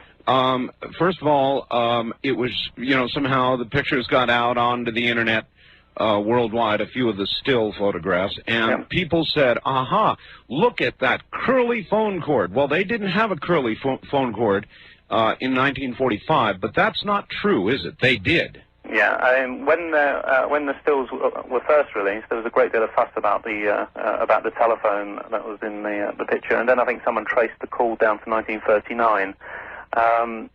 There was the things about this film that seems to have bothered most people is firstly that the creatures are all female. That seems to have upset quite a few people. I wonder why. God knows. The other reason is that these creatures are quite muscly, and people have got this perceived idea of what an ET or an alien should look like, and this doesn't comply. Yes. And not only that, all the creatures that were recovered were female. They were, as I said before, they were quite muscly, and it's a strange curiosity. I mean, that's the only way you can really describe the film. Well, let me tell you this, Ray, and maybe it hit you the same way. I guess you're not a ufologist, you've not been following this kind of thing at all. I've never seen a UFO or a ghost in my life. So, when I first saw the stills, Ray, I was shocked, and I guess I was very impressed because, frankly, it is my idea. You hear of the little grays, and you hear of the light people and the big beings and the Nordics and all the rest of it. And this is sort of almost human, but to me, obviously not human. And I thought it was all the more impressive because of that. Yeah, maybe. I mean, it's an interesting thing because, you look at these creatures and they're obviously very, very muscly. I mean, they've got very well-developed muscle tone. And, if these creatures are out there abducting people or whatever, you'd understand why people wouldn't be able to move once they were in the grip of one of these people. I mean, it's just a very curious-looking creature. I don't know. I mean, there are many descriptions about what these creatures should look like, and I just don't know where this sits amongst them all because I'm not an expert on the subject. It just is a very strange piece of film. All right. What about the clock in the film? There were questions, I believe, about the clock as well. Yeah, I mean, to be honest, I can't. I'm not an expert on clocks or telephones. The only thing I can tell you is that the footage comes from 1947, as far as we're aware, and therefore everything on it has to be 1947.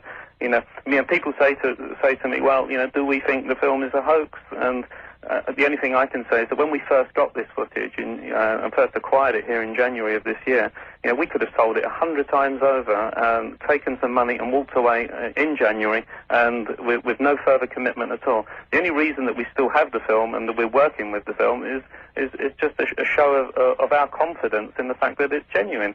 And we will work with it because hopefully we will have something that will last a good few years and that will be of benefit to everyone.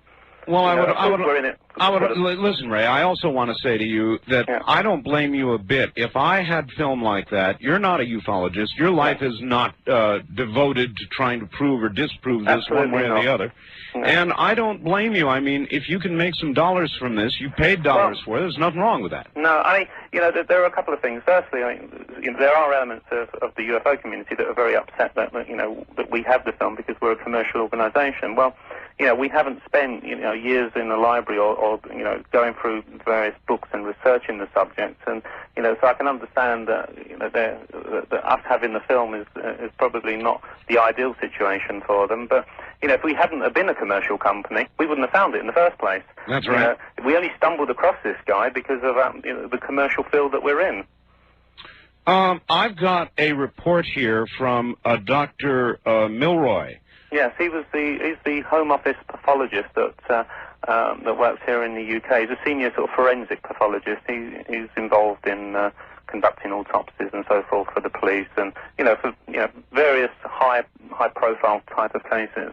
And while he did complain about some blurriness in the film at a couple of points, he said the brain that was exposed looked to him Well, his words, however, he says, the appearances were not those of a human brain. That's right. That's right. There are many things about the creature that are strange. You know, it's not just the brain. You know, you have to remember that Dr. Milroy is a professional and he's an academic.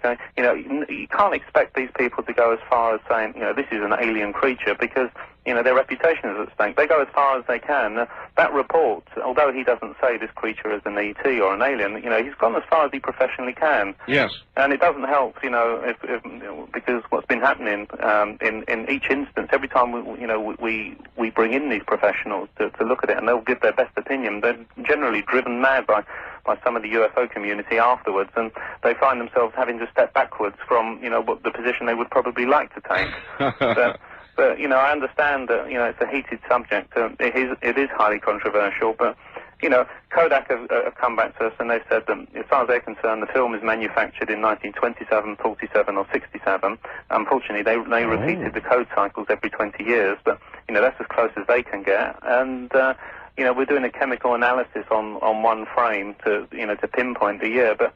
Okay, that's very important now. I had not heard that before. Kodak has now come back and said the film was manufactured in 27, 47, or 60. Yeah, Kodak released an official press statement 4 days ago, because they've analysed the film both in Hollywood, in London, and in Europe, and they've come up with the film was manufactured in 1927, 47, or 67.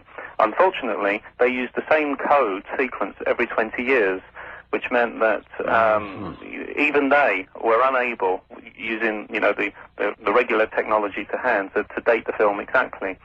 So what we've now done is there's apparently another test, which is a chemical test, which involves the destruction of one frame. So that will be attempted next, and hopefully we'll be able to pinpoint the year exactly. Ooh.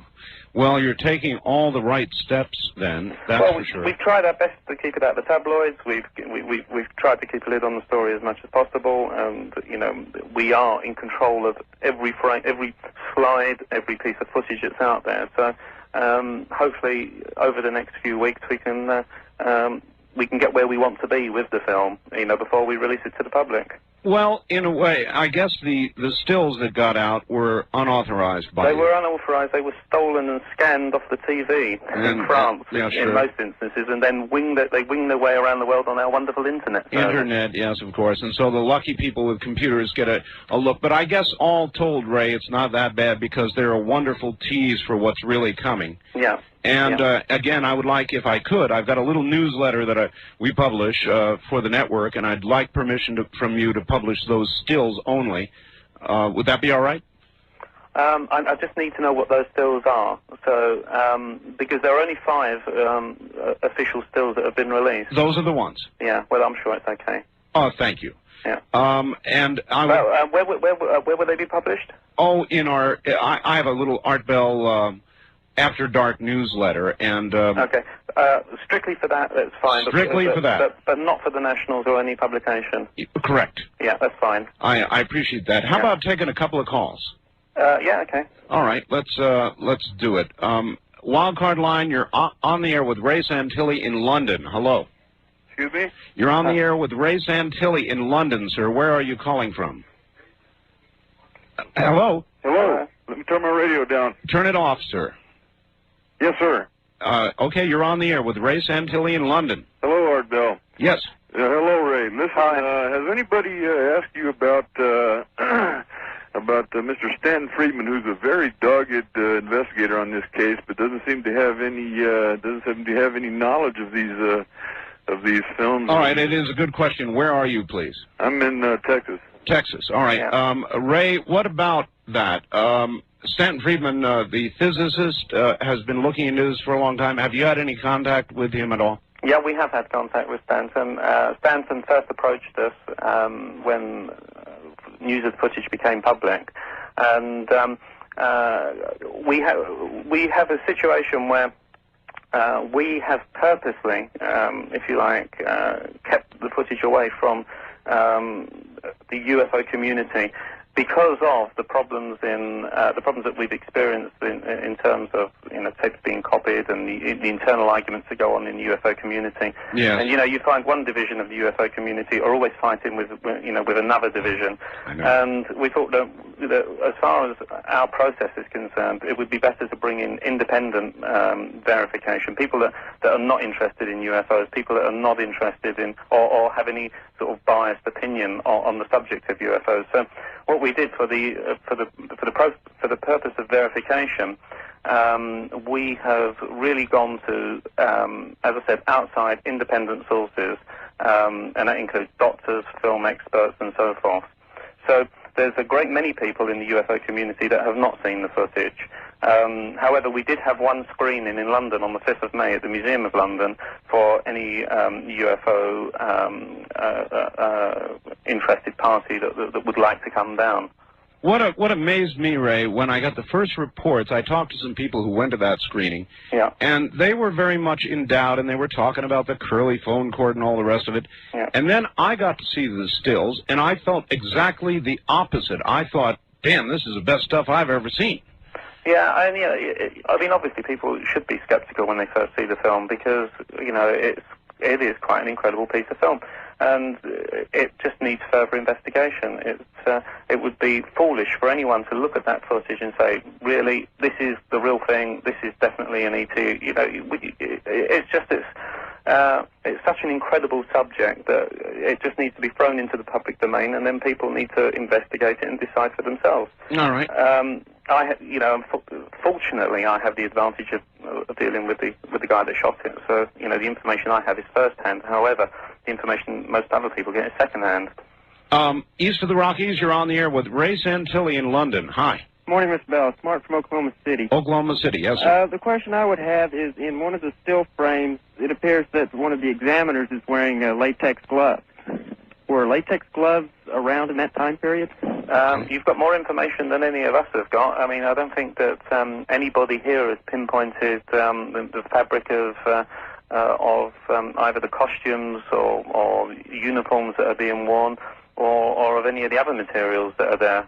So, I'm sorry. You would be able to determine latex glove from an internet third or fourth generation picture. I've got no idea, especially when we have the film and can't determine that. All right. I'm just saying that it appears that he's wearing some sort of... I really have no answer to that. And it's a very good point. I don't see how you could determine the material either. I mean that's an incredible observation. And if you have noticed something that we haven't, then that's very interesting. All right. Thank you very much. West of the Rockies, you're on the air with Ray Santilly in London. Hi. Hi. Yes. Where are you, sir? I'm in Eugene, Oregon. Okay, you're going to have to speak up good and loud. You're hard to hear. Eugene, Oregon. Yes, Go Eugene, ahead. Oregon. Go ahead. And yes, I wanted to ask if he's made any contact with, sightings or encounters, because there's millions of people in America who love to see these films. That's a good point.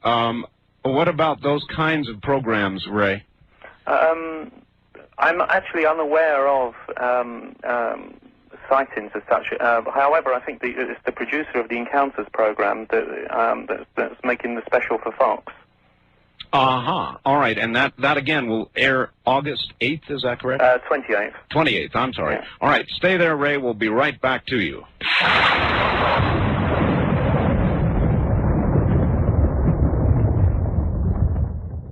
Back now to Ray Santilly in London.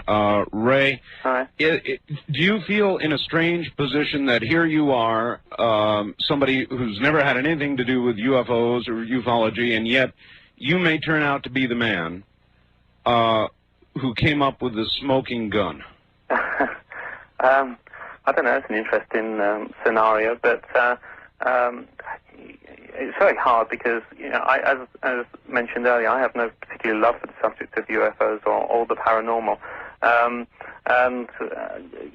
We are a commercial company, so we're in it for commercial reasons. However, if something comes from it and it benefits the UFO community or people in general somehow, then fine. However, there's also the other argument of saying that the footage could be so controversial that it causes nothing but more infighting and dispute amongst the people in various religions. So, I mean, I don't know. It's too deep a subject for me to have an opinion on, I'm afraid. Has it affected you? Now, it's unfortunately made our life a lot more complicated because it means that we have to, we're spending a great deal of time on it. However, let's not kid anyone here because it has a significant value, and so that's the business that we're in. Yes, and as I say, I don't blame you a bit. I can't imagine you would handle it any differently. Very quickly, west of the Rockies, you're on with Ray Santilly in London. Where are you, please? Honolulu. Honolulu, Hawaii. Yes, sir. Yeah, I was just curious, when were these photos first originated to you? When you mean, when did Ray Santilly get them? Yes. Okay, that's a good question. I first saw them in the summer of 1993. At the house of the cameraman, and due to various problems, we didn't physically acquire them until December last year, January this year. Mm-hmm. Okay, so you've had them for a while. We physically had them since January. And did you debate how you were going to handle this? I mean, you must have spent a lot of nights wondering how to do this. Yes, we brought in a good team of people. Because I'm not an expert in certain subjects, the best way to handle anything is always to hire in the experts. And so the marketing and the entire campaign was constructed by the professionals that we have brought in to do it for us. Ray Santilly, I know you're busy, very busy, and I appreciate your taking the time out to talk to us. Thank you. Thank you, my friend. Thank you very much. You take care. That's Ray Santilly in London, England. And there you've got it. I told you we'd talk to him, and we have. Oh, we'll be back here in a few moments. God, that was interesting, wasn't it? You're listening to Art Bell Somewhere in Time. Tonight featuring a replay of Coast to Coast AM from July 17th. 1995.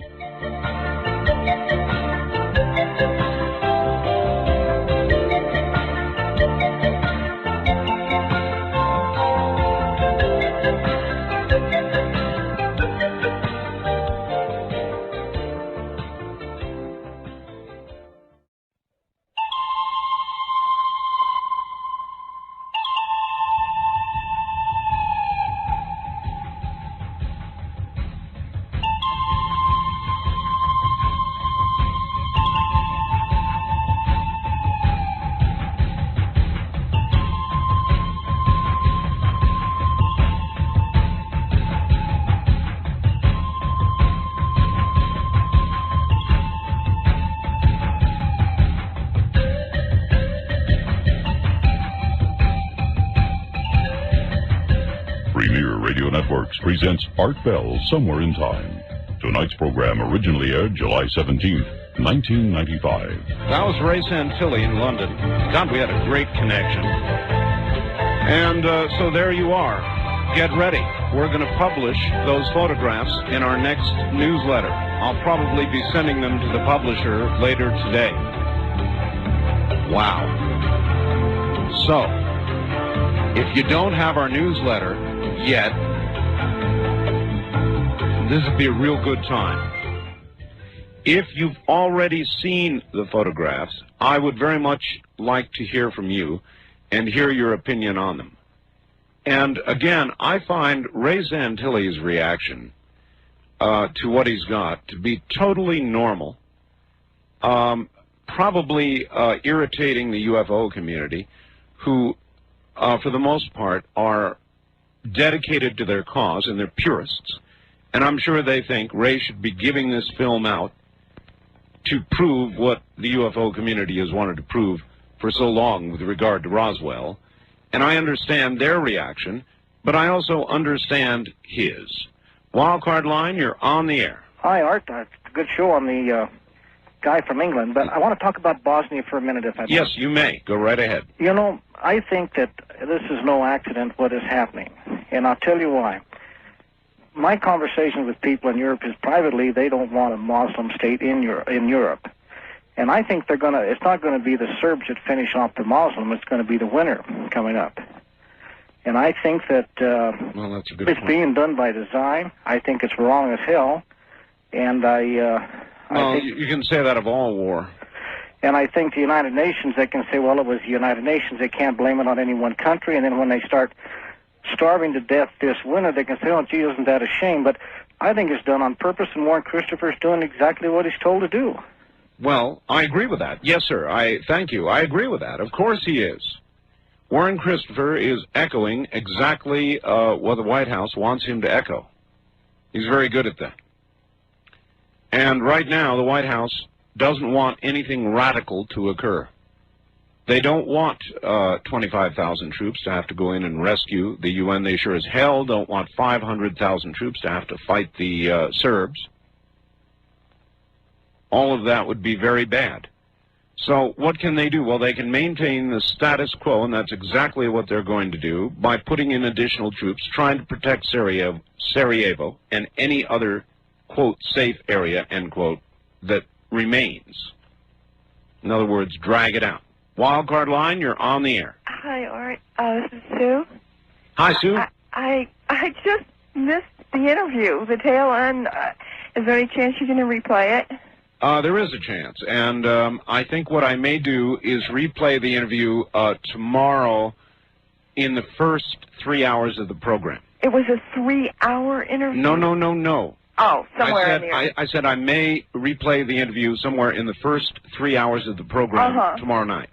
And, you know, I couldn't get number 2 on the photo. I tried that twice, and it cut out. And then on number 5, we downloaded it 2 times, and it was, each time, you know, it said that it wouldn't, not readable file. It just was all mumble jumble. It was all the letters of the picture, but it didn't come out in the, well, the picture. Right. That means, what protocol were you using? What protocol? You don't know, Sue. What do you, say one protocol. Z modem? I think something, yeah. Or X. X modem? I think. Uh-huh. Well, what it means is that it did not complete. And if it does not complete, then your GIF file reader can't read it. So somehow it didn't complete. And that could be static on the line or anything like that, right? Yeah, sure. No one's had any. They're downloadable. They're just anyway, you've seen, I take it, one of them. Oh, I saw 3 of them. Three and of them. I mean, I think it's the real. You know, I didn't hear the interview. Too. I do too. I agree with you, and that is your assessment. They're real. Oh yeah. Yeah. I mean, it's unbelievable. I know. Thank you very much. See, that's a universal reaction. It's really, really interesting, because the ufology community, the people deeply into this now for years, originally seemed to be very much in doubt, thought, oh no, it's a fake. Because these creatures did not seem to fit into the category that they had in mind. You know, the grays. Why isn't it a gray? Why isn't it a creature of light or a Nordic or one of the many, many that have been talked about? And it seemed, and so their reaction was predictable. But when I saw the photos, I went, holy smokes. Actually, that's not quite what I said, but you get the idea. East of the Rockies, you're on the air. Hi. Hi. This is Kip from Decatur, Alabama. Yes, sir. How you doing? Oh, not bad. Well, I got a couple of things to say. First of all, we do not get Dreamland on Sunday. I'm sorry. And I'd really like to, you know, catch it one of these days. Well, you listen to a station there in Decatur? Yeah, WVNN. Well, give them a call and ask them nicely to carry it. Well, I did last night, and they said that that's what they receive. So, I don't understand. Would you turn your radio off, please? Yeah, hold on one second. All right. Remember to do that. Have it close to the phone so you can extinguish it immediately when you get on the air. All right. That must be some ways away, so it's going to take them a second to get back. That's the thing to do. Have it right by your telephone. All right. Okay. It is available, sir, on satellite. So it may be they've got conflicting programming, and they can receive it and then play it back at a different time if they would like. All right. Now, what I called to ask you about is I was listening to another program this morning. Oh, no. And, well, you had just went off the air. I understand, yeah. And They said that there were some new files coming out on the Whitewater incident. Well, the Whitewater hearings are going to begin today. Today? Yes. All right, well, they said that there were some new files coming out, and I remember hearing someone say that all the files had been turned over whenever, it first broke. Mm. And I was just wondering where these new files were coming from. Well, one of the big questions that they're going to ask today, and we're going to see how well it's dealt with, is when Vince Foster committed suicide, question mark, the White House had people over there going through his office. Yeah. And they have never properly answered what documents were removed. Yeah. All right. I don't know what makes them think they're going to get good answers today, but maybe they do have new files. Maybe there are some surprises. We shall see. Well, it's about like the Waco incident in Ruby Ridge, so. Well, that'll be beginning Wednesday. It's going to be a very rough week for the administration, believe me. Yeah, but you'll never find out the truth about what happened, so. I hope you're wrong.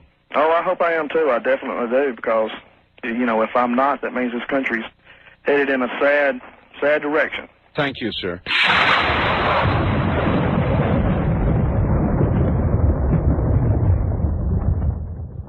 First-time caller line, you're on the air. Hi. Hey, Art. I want to talk to you about you're saying that we should arm the Bosnians. I believe that really Bosnia doesn't exist anymore. It's just a couple of safe areas there. That's about all that's left. It's true. And if we say, all right, we're going to arm the Muslims, Serbia or what's left of the Belgrade type area around there has 10 million Serbians. Mm-hmm. I mean, there's no way that we could get the military supplies in there in time for them to stop the regular Serbian army. Well, that may well be true now. It may be too late. I do tend to agree with that. But so then what, sir? Well, I suggest, Art, that we use a different approach. For example, the Serbians are destroying the capital of the Bosnian Sarajevo. Every day they're lobbing artillery there. We could say unilaterally, in one day, with 12 Tomahawk missiles, we can take out the electricity and the sewage and the water of Belgrade. That's true. And we could just tell them, matter of fact, we could tell them you have 48 hours to withdraw or, this is going to happen. You either leave Belgrade or you leave Bosnia. But, well, I do agree with that. Thank you. I agree with that, sir. I went even a little further. Why do we have nuclear weapons? Can anybody answer that? We've got them now, of course, because Russia and China and arguably Pakistan and maybe South Africa and others, Israel, have them. So we've got to have them for those reasons. The arms have proliferated protection. But you can't ever really use them, not in a full exchange. That would be the end of everything, right, with the Russians? We exchange weapons. The world would still be here, I'm sure. It would survive it. We wouldn't. We'd be poisoned, and we would die, some of us slowly and horribly. So the answer is you can't really use them. You can't really have World War III. And then what are they good for? Maybe they're good for a situation like we've got in front of us. Now, presently, I see it as a civil war. The UN is useless, should be pulled out at some expense, no doubt. Then we ought to be out of the UN as far as I am concerned. However, the Serbs are then likely to continue. Greece, Turkey, who knows what ultimate ambitions the Serbs have. The minute they cross the border, I think then you've got arguably a use for a nuclear device. And you say, now listen here. Either you're back across the border, within your borders, by such and such a time on such and such a date, or else. And we would have to mean it. Now, a likely target for a device like that, I don't know. Military, isolated, a demonstration that we mean it, whatever. There's a great likelihood that, well, many people will recall this is how the First World War began. Same area, Same basic problem. And that would be a use for a nuclear device. The alternative, sending in about 500,000 or more American troops to actually fight the Serbs. There'd be a lot of dead. A lot of dead. That'd go on for a long time. That'd be another Vietnam.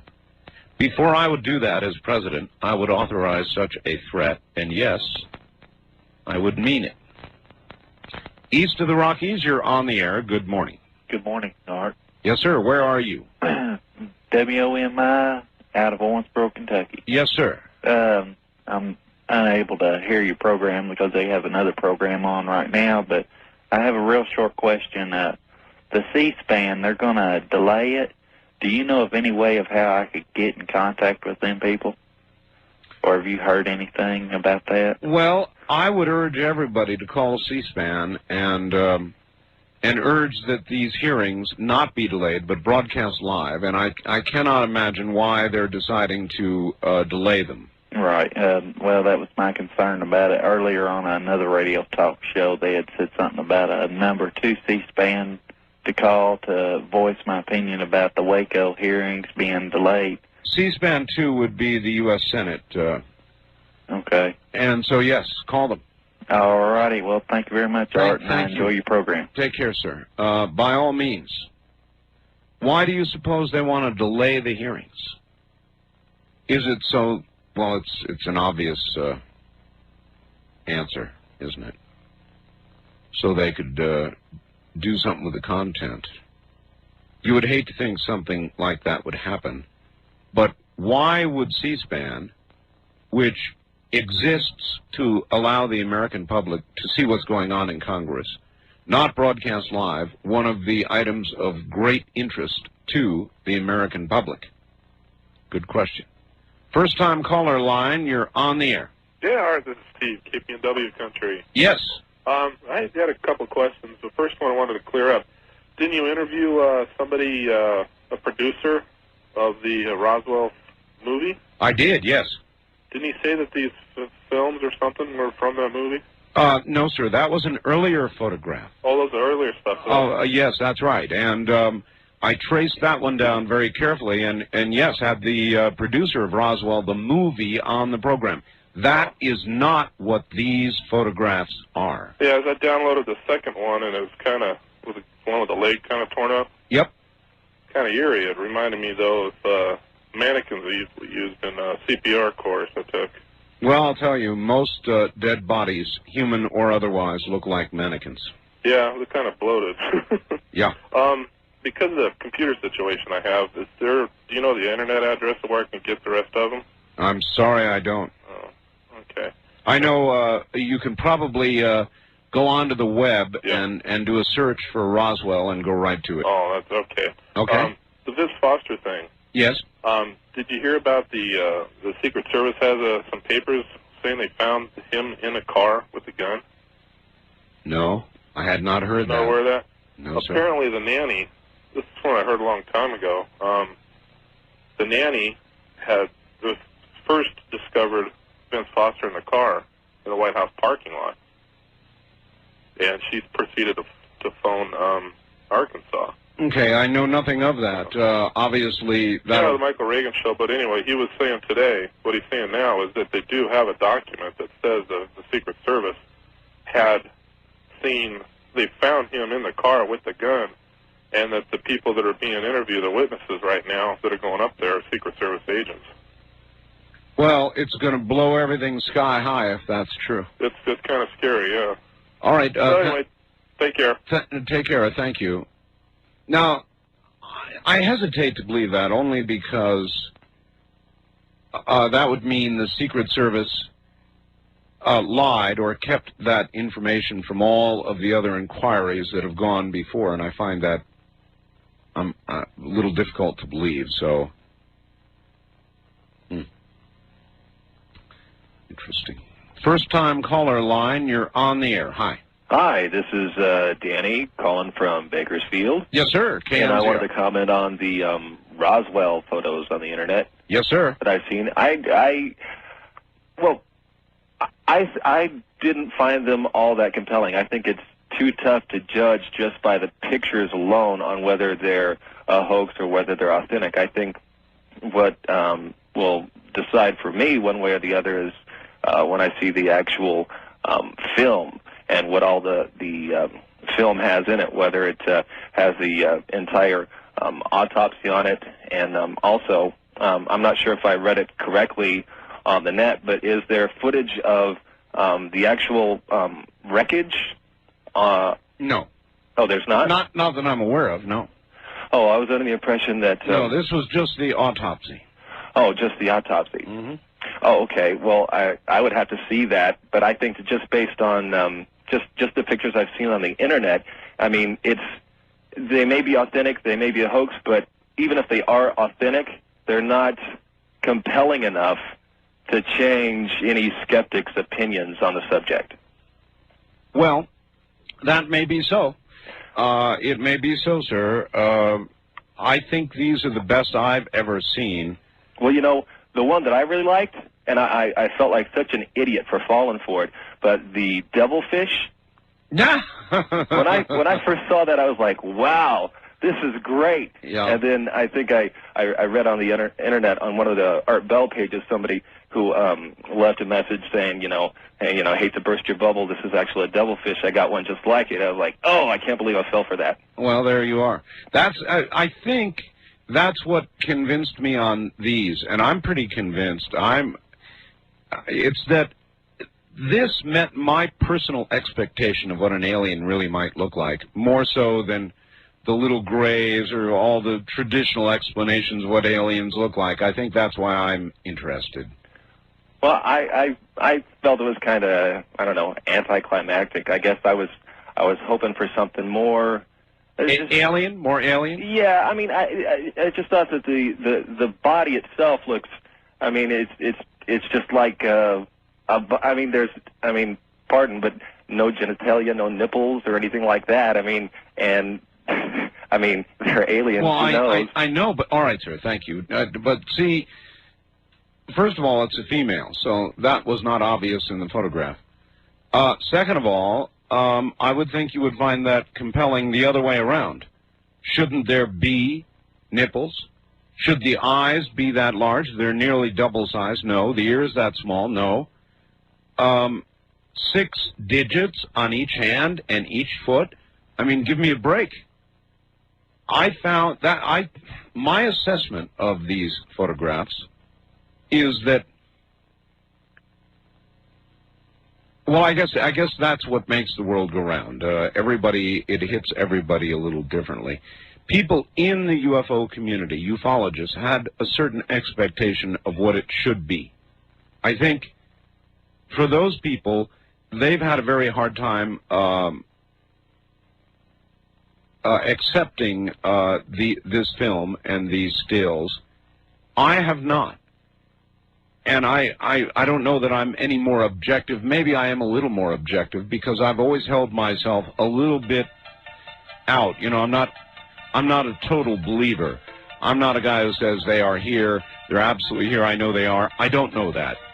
But somehow in my mind, if they do exist, I always thought they might look just about like what I saw in that photo. We'll be back. You're listening to Art Bell, Somewhere in Time on Premier Radio Networks. Tonight, an encore presentation of Coast to Coast AM from July 17th, 1995.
Art Bell Somewhere in Time on Premier Radio Networks. Tonight, an encore presentation of Coast to Coast AM from July 17th, 1995. If you just happened to join us, too bad.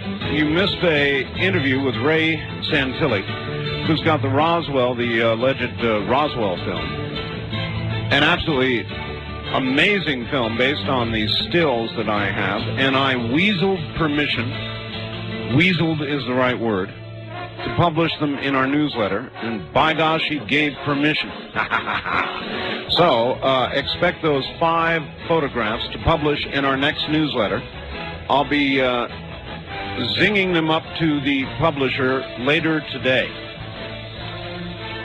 Now, I've got something I'm going to read you here from the University of Sheffield, Department of Forensic Pathology, who saw and made a report on the film in just a moment. Right now, east of the Rockies, you are on the air. Good morning. Where are you, please? Well, I kind of told you wrong. I'm in Memphis, Tennessee. Memphis, Tennessee. Well, all right. Memphis. Still east of the Rocky, though. Yeah, way east, yeah. Great. You're off the air here, so I'm flying blind again. And it was great that you got the interview in before you went off the Oh, the good. air. So you were able to hear that in Memphis. Yeah, it was great. Excellent. I appreciate the fact that you got him on. What I was really calling about, though, is yesterday you had your little poll. Was that yesterday? I think it was yesterday. A poll about whether pot or whether drugs should be legal. Oh, or not. that was actually Friday night, Saturday morning, and Was that show okay. show repeated yesterday. Yeah, it was a repeat yesterday. Yeah, fine. Anyway, when people point out that it should be made legal because it would be less expensive, we wouldn't have to, and we make money off of it from the revenues if we tax it and all that. They fail to realize the fact that we're going to end up paying for all those people that go into hospitals on drug overdoses and stuff like that. Of course. Just thank you. Just the way we pay for example, $100 billion in lost productivity because of alcohol. Imagine if we were to add the drugs. No, that caller is correct. All right, listen to this. At the request of the Merlin Group, by the way, this what I'm about to read to you comes from Dr. C.M. Milroy, senior lecturer in forensic pathology at the University of Sheffield, and he viewed the film from which the stills that are going to go into our newsletter come. At the request of the Merlin Group, I have reviewed a film which was claimed to show a post-mortem examination being carried out on an extraterrestrial being. The film was allegedly taken on a U.S. military base in 1947. The film is in black and white. A full record of the autopsy was not present, as apparently only some reels of the film record were available. No sound was present. The autopsy room was small. The examination was being conducted by people wearing full protective clothing. Besides the autopsy table, a tray of standard autopsy instruments. The body was human in appearance and appeared to be female, but without secondary sexual characteristics. No breast development, no pubic hair visible. The head was disproportionately large. No head hair was present. The abdomen was distended. There was no evidence of decomposition. The overall external appearance was that of a white, adolescent female, estimated to be 5 feet tall, tending towards a heavy build, but not abnormally thin or fat. There were 6 digits to each hand and foot. The eyes appeared larger than normal, and the globes were covered with a black material which was shown being removed. There was an extensive and deep injury to the right thigh. This was not shown in very close-up detail, but appeared to be burnt and charred down to deep tissue. No similar injury was present, though there was possible bruising down the left-hand side of the body. overall, there was a general absence of injury. The body was opened with a Y-shaped incision, but the skin of the neck was not fully reflected. A close of the knife being drawn against the skin was not shown, with blood coming from the skin. This appeared to be an unusual amount of blood. The neck appeared to contain 2 cylinder structures, either side anteriorly, whatever that means. These could have been muscles, but were odd in appearance, though they were not shown in close-up. The skin of the chest was shown reflected, and the central rib cage and sternum block removed. The chest was shown reflected, and central rib cage individually. There appeared to be some sort of heart, 2 lungs, but when close-up shots of the organs were shown, they were always out of focus. The abdominal organs were not clearly seen, though it did not appear that the being was pregnant, an explanation that had been proposed for the distended abdomen. The scalp was shown being reflected anteriorly, having been cut in a standard autopsy manner. The skull was then shown being sawn with a hand saw across the front of the skull. Through the backward cuts and removal of the skull cap were not shown. What appeared to be the membranes covering the brain, or dura, were shown being cut and removed. Though a close-up shot of the brain was shown again, it too was out of focus. However, the appearances were not those of a human brain. Overall, the appearances were those of a white adolescent female with a humanoid body. There were 6 digits, and it goes on and on and on. So that gives you some idea of what a pathologist thought when he saw it. Now, clearly, that's not definitive, but clearly it is suggestive, or you would think as far as probably a rather intellectual, somewhat stuffy, that may be an unfair characterization, but after all, he is British at the University of Sheffield, right? You know, that's going pretty far, I thought, and stuffy was unfair, but for somebody who is a mainstream professional, that was going quite a ways, I thought. West of the Rockies, you're on the air. Hi, this is Tim from Seattle. Yes. You're talking about the 6 digits on those aliens. I was wondering if you were aware that you've heard of, obviously David and Goliath. Yes. The race that Goliath was from had 6 digits. So the myth goes, yes. Yeah, and supposedly, the origins of the race. The origin of the race was the Nephilim.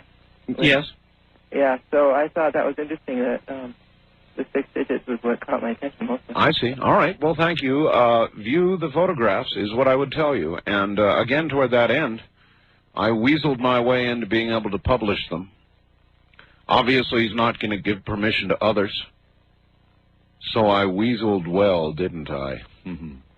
Anyway, they're going to be in our newsletter. And to get that, you can order our newsletter. And it's really fortunate timing, because our newsletter will just... they're requiring the photographs this week, and so I'll just be able to get them to them in time, and we will publish all 5. The number to order our newsletter is 1-800-917-4278. Wildcard line, you're on the air. Hello, Art. Yes, I finally got to talk to you because I've been trying for 10 days. And I want to talk about a couple of things. And Bosnia, I heard you the other day talk about, call it the land war. And it's funny how somebody called earlier and talked about, it's about getting Muslims out of Europe. And I'm talking about the same thing, I wanted to ask, if there were Jews instead of Bosnians over there, how would the U.S. react to that war? And... well, if there were Jews instead of Muslims? Yes. I don't know. I don't know. The Jews, for the most part, have gone to Israel. So If Israel were attacked, you can bet that we would be there. Exactly. And also about Kuwait. But wait a minute, sir. But that doesn't mean anything because we're very close to Israel and the Israelis. Yes. And there was an even bigger Holocaust that went on in Cambodia. Uh-huh. And we weren't there either, were we? Exactly. That also, in a way, proves my point. I'm not racist, and in my beliefs and my religion... I know. You think we are. Well, no. Jewish people are part of my religion, you know? Uh-huh. I'm a Muslim, but... also, there's one thing that nobody can, in my opinion, nobody can deny that Jews do control this country, and... no, they don't. Well, in many ways, yes. Well, look, in many ways, yes. I agree with that. And I don't want to interrupt them. Well, all right. But I'm saying, I remember what you said also the other day about them being hardworking people, and that's one thing I always talk about, That's sir, because that's one thing that's true. Exactly. All right, well, thank you. Then, all right, sir, don't be so surprised that Jews succeed in business or in government or in circles of power. Don't be surprised. It's the way of the world. It's the way of the world. Those who work achieve. And I'm sure you're gonna say, why, that just makes me some sort of a Zionist. In a way it does. I support Israel. I've always generally supported Israel. I admire their tenacity. I admire their productivity. I admire the body parts they display when they defend their country. I always have. I'm not an apologist for that. The Jews are what they are. They're very industrious, very quick, very productive, very smart. That's all. I'm not a Jew. I'm not of the faith. I don't even know what faith I'm of. I'm just an observer.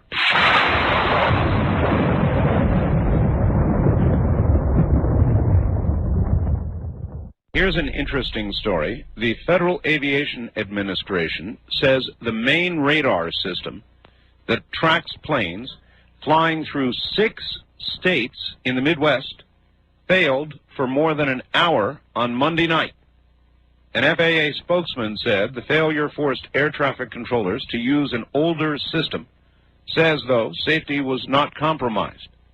He says the system failed at 6:45 p.m. Central, and the backup kicked in immediately. There's been a lot of that going on lately. Down at the bottom it says, cause of the latest failure was not immediately known.